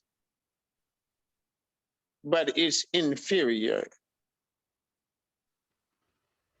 That's how I would describe it. What I really, really want for you, Stacy, I want to see you heal. I want to see you get out of that. I want to see you get energy, strength. I want to see that. I want to see it too. How bad? Can you describe to me how bad? Can you try?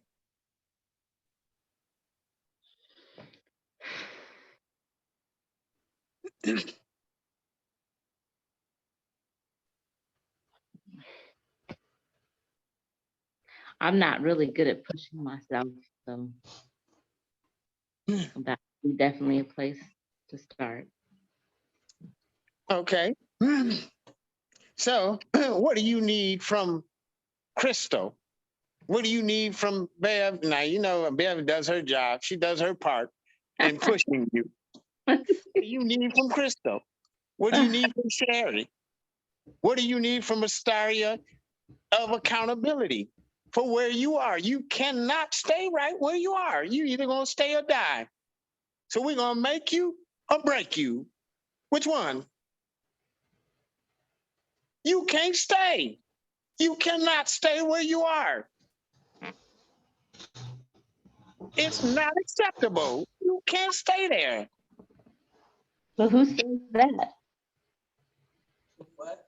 Who's there to challenge that? We all gonna challenge your ass. Bull ass. She said bullshit. I told her we're all gonna challenge her ass, and she said bullshit. So what is it? What? See, that this is the area where I was saying the chat. This is the area where I said it takes an aggressiveness to where you are saying, I am not going to reward myself again right here. I'm not going to do it. It's right here in this spot. While you're stuck, you have to get here. I am going to do this. I am not going to do it. I will not put up with this. You have to get there.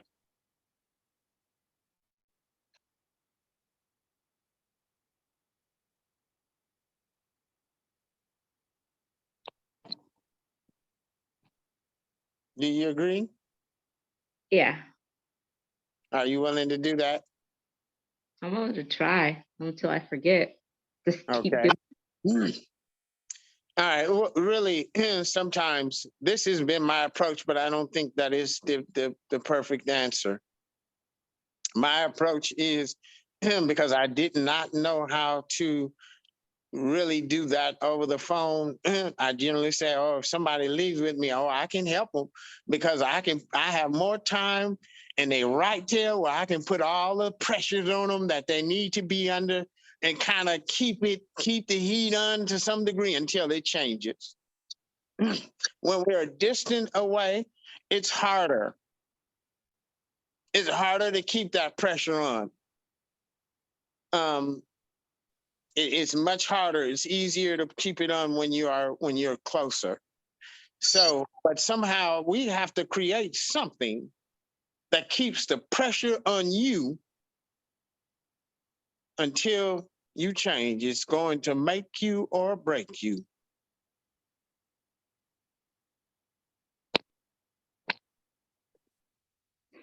That's what the process looks like.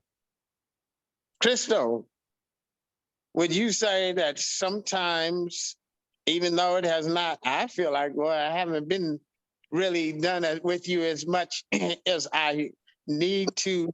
Would you say sometimes that it could feel like it comes to that point? That area where you were talking about filling the space that is either going to it make you say, forget it, I'm getting out, I don't believe it, I'm whatever, running away, or okay, I'm going to, there's an option you have. Would you say you see those kind of that? Yeah. Those are, it's going to make you or break you moments. Yep. Sometimes you want to break the other person though. Yeah. Yeah. Exactly. Exactly. Stacy, Chris Jr. mentioned where he was last week, meaning his state of life. And what I would say he described is where you are. Very complacent.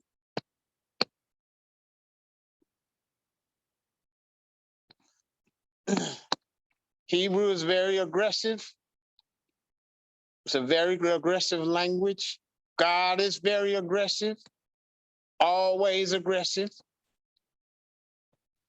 And so we learn through that how to be aggressive. There's not time or space for complacency. There's only time for rest. There are two different things, rest and complacency.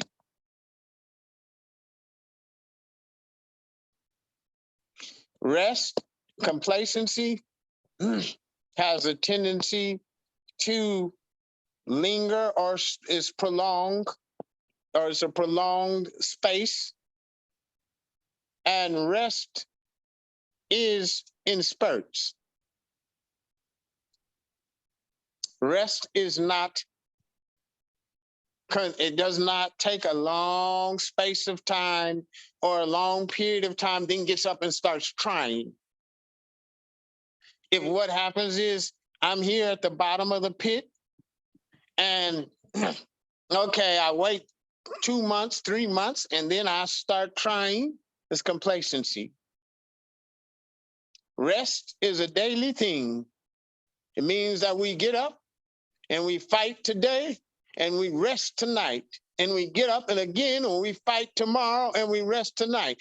It never gives a long period of time of not fighting. Does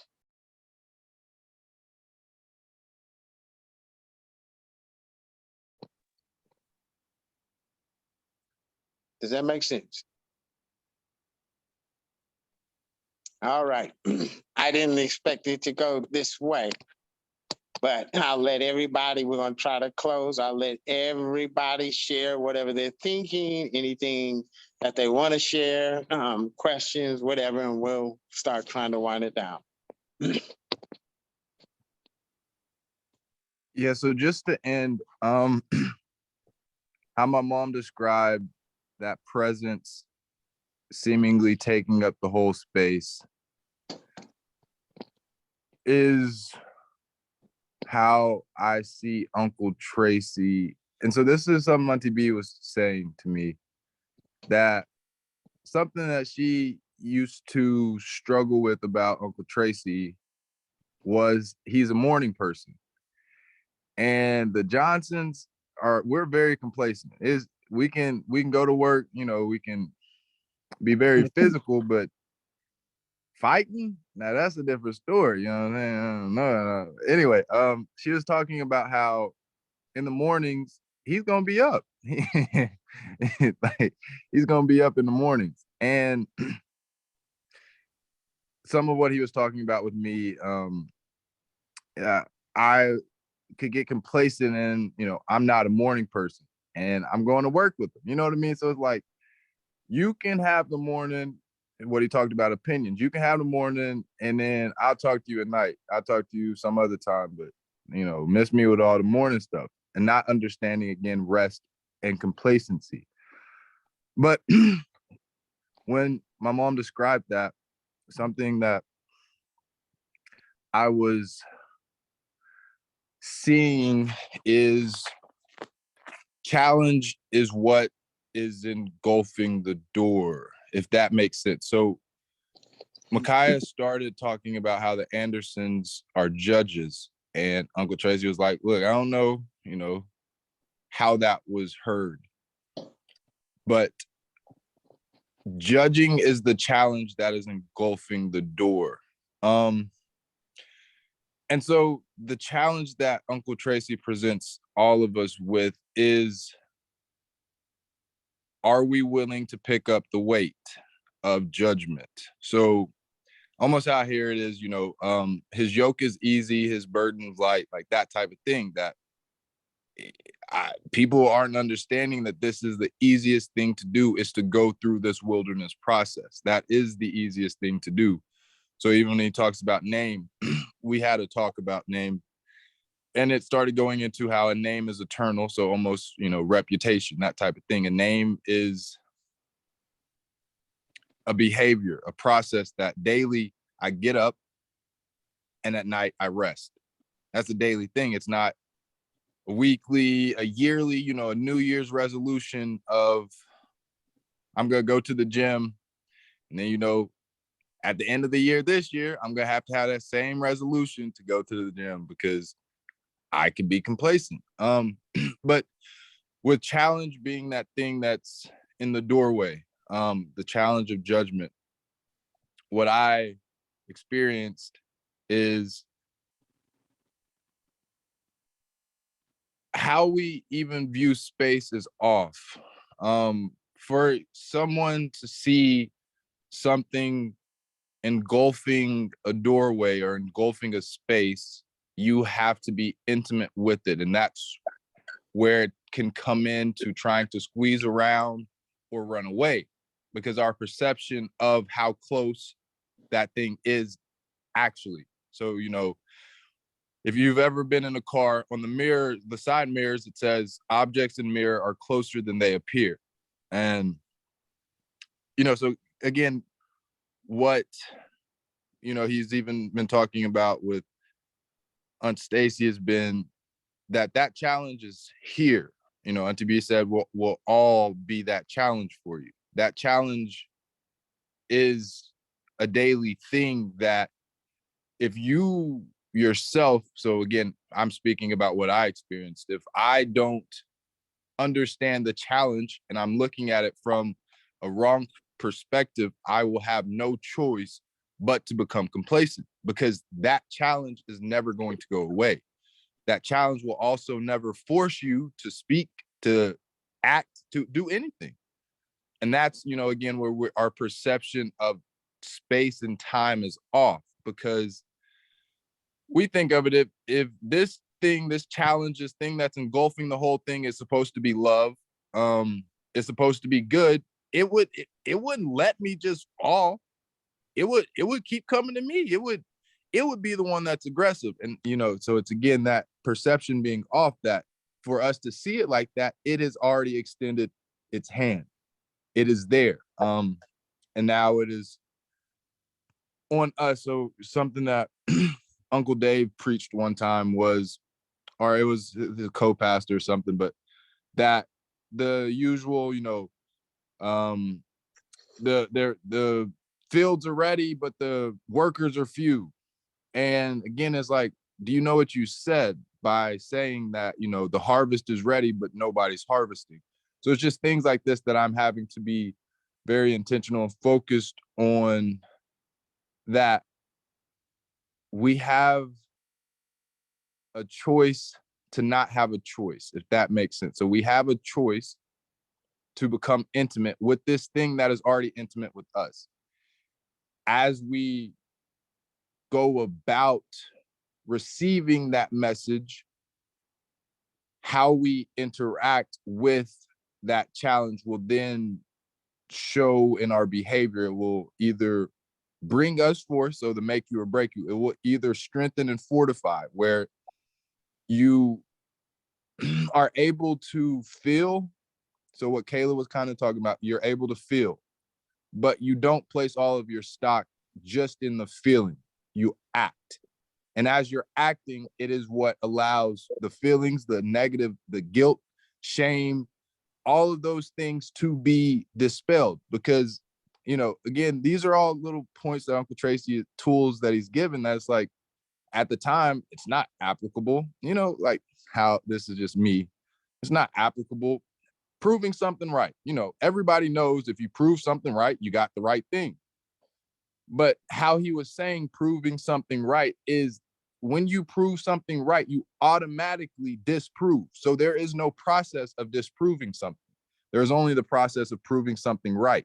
Everything else is a delusion that will leave you feeling that if I would open my mouth, so something I struggle with, I had a comeback, but you think about the comeback 30 years later, by then it's too late. That type of thing. That our challenge is understanding that we are on the offense if we're even able to say that we see this challenge engulfing our space, if that makes any sense. Very good, Jalen.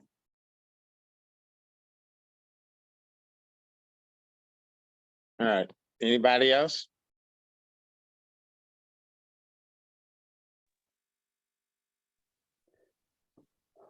I'll try to keep it brief as well, but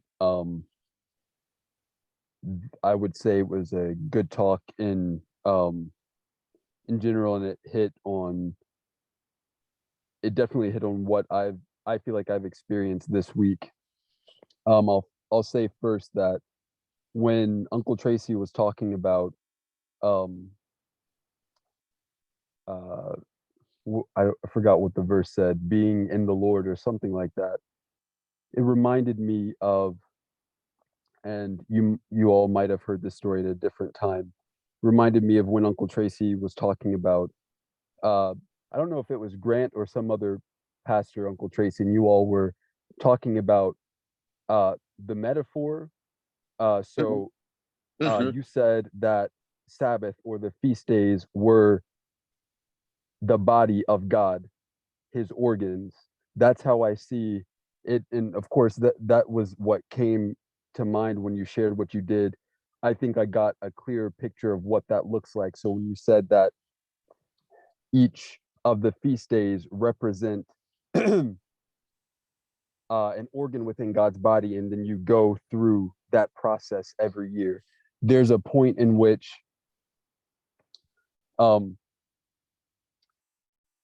I remember you talking about the verse, I believe it's in Leviticus that talks about God is I don't know if he's talking to Moses or what, but he's basically saying these are my appointed feasts or something like that. It mentions either assemblies or convocation, and it's the same point that you talked about before as far as what we are when you say Sabbath and something that we are all going through or experiencing at the same time. It was also interesting because it made me think of and I couldn't recite these verses from memory, but it made me think. I looked it up really quickly about the verses in First Corinthians, I think it was, that have never really made sense to me as far as how how it's being stated or how we should hear it. Those are the verses that talk about though I speak with the tongue of men and angels and have not charity or something like that. It talks about love or charity being patient, being kind. And in one sense, it seems like it is emphasizing a softer form of what you are saying. But when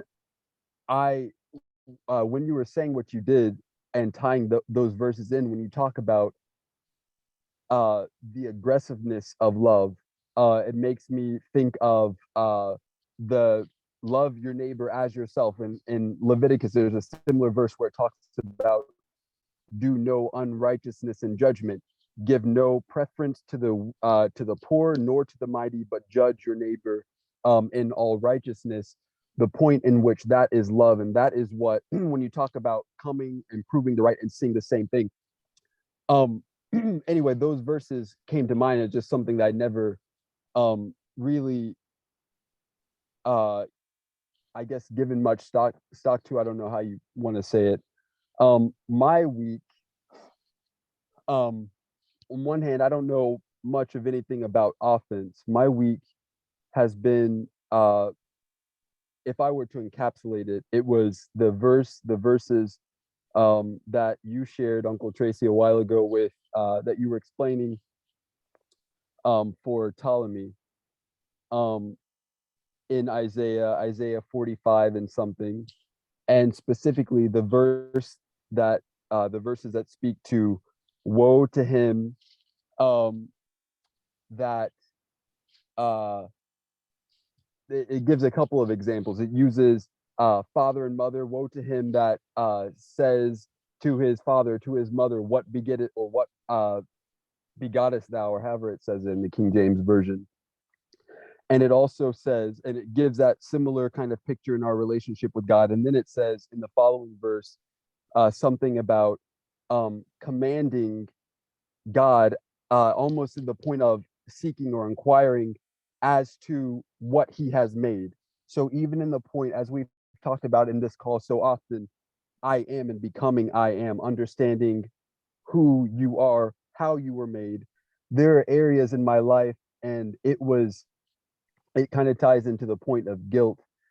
There are areas in my life as I've tried to reconcile how my family is, the brokenness and the pathology that my family expresses, and how we are designed and who we are to be. The point in which there are points that you accept about yourself, whether it is a sickness, there are points that you accept but you don't understand, the things that you don't want to accept about yourself that are as you were designed, and understanding and acting that. That's how I see the verse that says, in one sense, command God as to the making of his hands.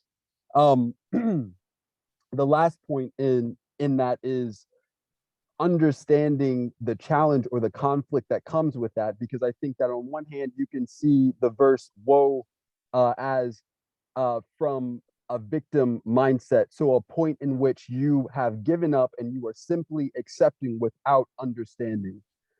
But I do at least understand the conflict or the turmoil that it's almost being divided within yourself and having to come to grips. The point is almost a neutral point is what I'm trying to say.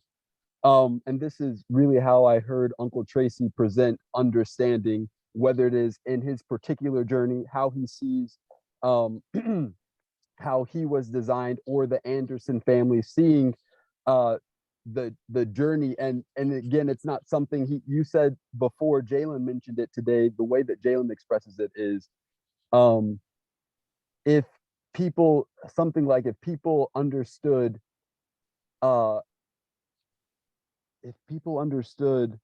gifts, then I don't know how Jalen says it. Basically, I was trying to show the contrast by how Jalen said it. Uncle Tracy has mentioned in the point of a gift is only developed or understood through suffering, and the suffering and the offensive nature, the offensive approach that you have to take in order to understand is something that I feel like even in my relationship, my siblings had a talk earlier, which was centered around some of this stuff. Micaiah, Jalen, Michael and I had a conversation, and I feel like that is a point of commonality in this call as well that's been brought up that different people have emphasized. Anyway, that was my takeaway from it. And I guess we'll see how it goes. Very good. Very good stuff, CJ. Very good points. Bev, you didn't say anything. So I was on the phone, dude. before Beverly says, Before Beverly what? Before Beverly says something, let me just say something because Kayla wants me to say something, so. Okay, cool. And that way, anyway, I was thinking of in the Lord. When I think of in something, you are surrounded by it. You are in it. It's your environment. If you're in something, I'm thinking like, like a fishbowl, like you are in something, you're surrounded by the environment. You eat in it. Everything is filtered through that environment. So if you're in the Lord, the reaction that you have is going to be whatever you're surrounded by. So if you're in the Lord, then that means that whatever you say is going to be something that is given from your environment if you're in something. So, you know, that's what I was thinking of. And it's also a buffer.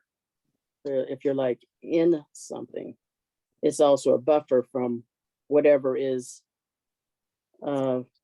facing you, or, you know, that's what I think about in the Lord. And then also I was thinking of this being like a new year, and my challenges for this new year. I have also at some point suffered from depression, but my turning point was when I decided to get up, when I decided to change me.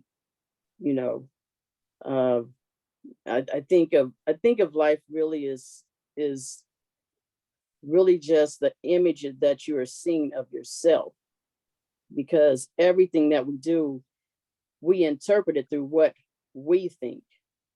So every challenge in life is really just an image of yourself. So as you change your image of you, then that looks different. So the challenge that I have is to change me, you know. In getting up and getting out of that depression, I had to understand that I have to love me. You know, we was always taught to, you know, love your enemies and love how you can't really love them if you don't love you. So the real thing is to learning how to love you. And then you can love everybody else through the love that you have of yourself. So I will say that I have been running from myself.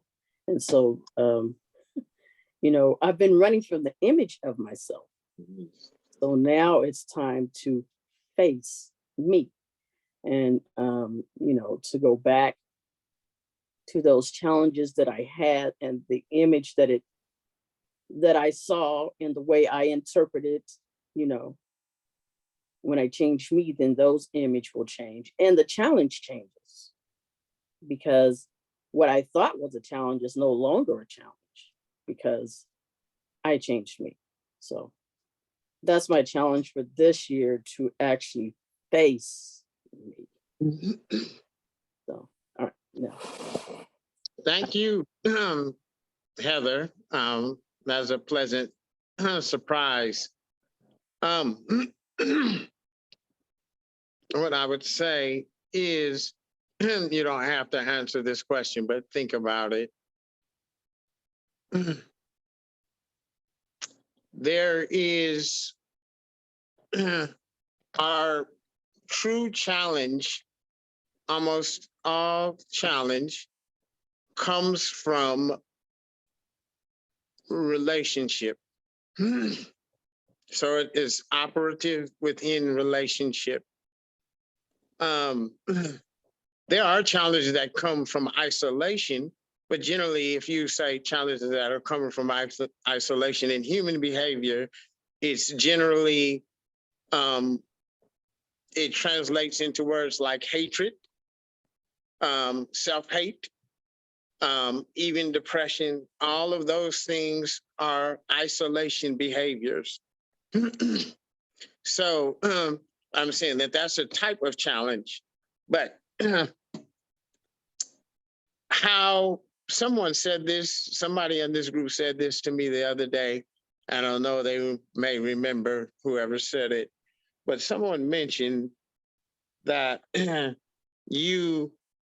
we get to know ourselves. I don't know if it was Michael, but we really get to know ourselves.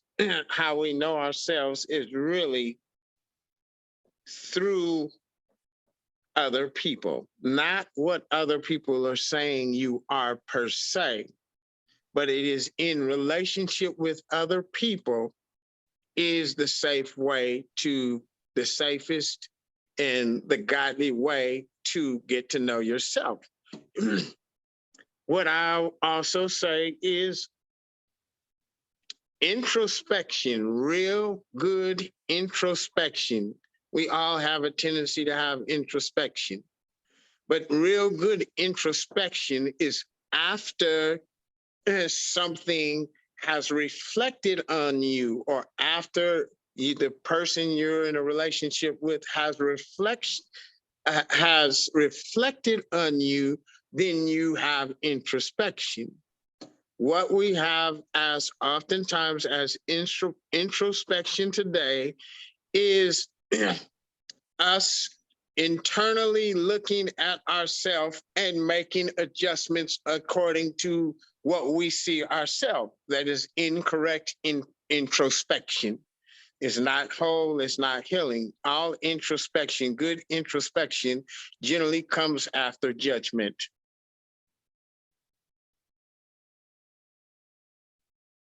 Generally, when God so is saying that there's a mirror, you have a mirror. You can't be a mirror to yourself. Introspection is being a mirror to yourself. Then you have God being a mirror and he's reflecting. But when we really get close to God, God reflects through his mirror. He uses people. He uses people. I said to someone the other day, do you realize, I'm saying this to everybody, do you realize that God is silent? Yahweh, when you really talk about who he is, he's silent. Because what is described as Yahweh is a behavior. Not this mystical idea, but it's movement. It's how things behave. That's the first, that's real Hebrew. Real Hebrew is behavioral language. That's the real of it. Real Hebrew stems from the words that are used, stem from the behavior, the movement of God. Then comes the words. So that's Hebrew in short. I'm just saying that God uses people. And I think the way, I don't know if it was Paul, but the way he put it, some people are not the way God uses people that are bad, and he uses people that are good, both, for us to see who we are. And he never steps outside of that. He can use forces, wind, air, rain, water, to give certain messages. But if you were to really look at those things in detail, it would categorize, he uses water when he's expressing this, or he's using this when he's expressing that. It would be that detailed. But when he is talking about really man knowing himself, it is generally within relationship and how he forms relationship with others. That's the general area. So that would be my encouragement to you. Yeah, I agree with you. And my challenge is this year to face others in order to listen to what they're saying. That's my challenge this year. Okay. Well, I'm so glad you were here and you spoke up. Just whatever you have, and okay, we about to end this shindig. I had to step out. I had a call from Linda. They're taking my sister to the hospital, so that's why I stepped out. Anyway, I think some of the most that I got out of what I heard today, or one of the things that really impressed me, was I think it was when Chad was explaining about names, or I think you all remember that. But what I got out of this is, or in the likeness of God, and understanding aggressiveness, being Hebrew is verb based, and it's always action. There's always movement. There's never a place to be stagnant. And so for me, that was a very encouraging thing, even more because when we deal with our personalities and we lay a lot of things on, this is just how I am, or, you know, I've always been like this, whatever it may be, when you understand that you are, in terminology that we use, a child of God or whatever it may be, that label has been misrepresented or placed on things that is not a true representation of a child of God or of who Yahweh is or anything like that. And so it's probably something that, not probably, it's something that stuck out in my mind. Being aggressive, moving forward in a greater way. That's what I've gotten out of this. And it was very encouraging. So I don't want to prolong it anymore, but that's what I had. All right. I'd like to say the last thing that, something that I realize is the importance of having community. If one person is trying to work their stuff out or reflect on themselves, it's filtered through their trauma, and it's not it's like a loop that you can't get out of. That's the importance of others reflecting, so that we get out of that, and then helping your trauma to heal. So I'm done. That's very good, Sherry. That is true. And that's a part of what Bev is saying, the aggressiveness. I am very aggressive. If we're in a group like this, just sharing with you, if we're in a group like this, kind of like I work with Stacy, if you were to ask Crystal, when I'm working with their family, her, I don't necessarily always pull someone aside and say, hey, this is what I think about you or what I see. What I also have a requirement is that you are open and open face and naked before everybody, that before those who love you. And so it's not a shame. It's not to shame. Yes. It's not to do anything like that. It's just really adjust to all of it being open. Adjust to you being open and adjust to it being seen, because that's where your healing is going to start. It's going to be in a community. The city of refuge, if you really, really understand what that means, is really a community, but it's a place, it's a safe haven for people to adjust so that they can face challenge. That's refuge. And generally, people who had committed a sin, an atrocious sin, went there, the guilt was imposed on them. That refuge protected them from that guilt while they worked through their challenge. That is refuge. So therefore, when we have a group meeting like that, meeting like this, if I reflect on you, I love you. But for the most part, it is very aggressive, and it is saying adjust. It's safe. Adjust. Randall, I'll let you give the closing statements. I'd be happy to. You know, Tracy, you had started out with talking about that Bible study, and it seemed like I guess the key word was fortify. And so whenever we come together and we talk about our challenges through the week, and we find that common thread,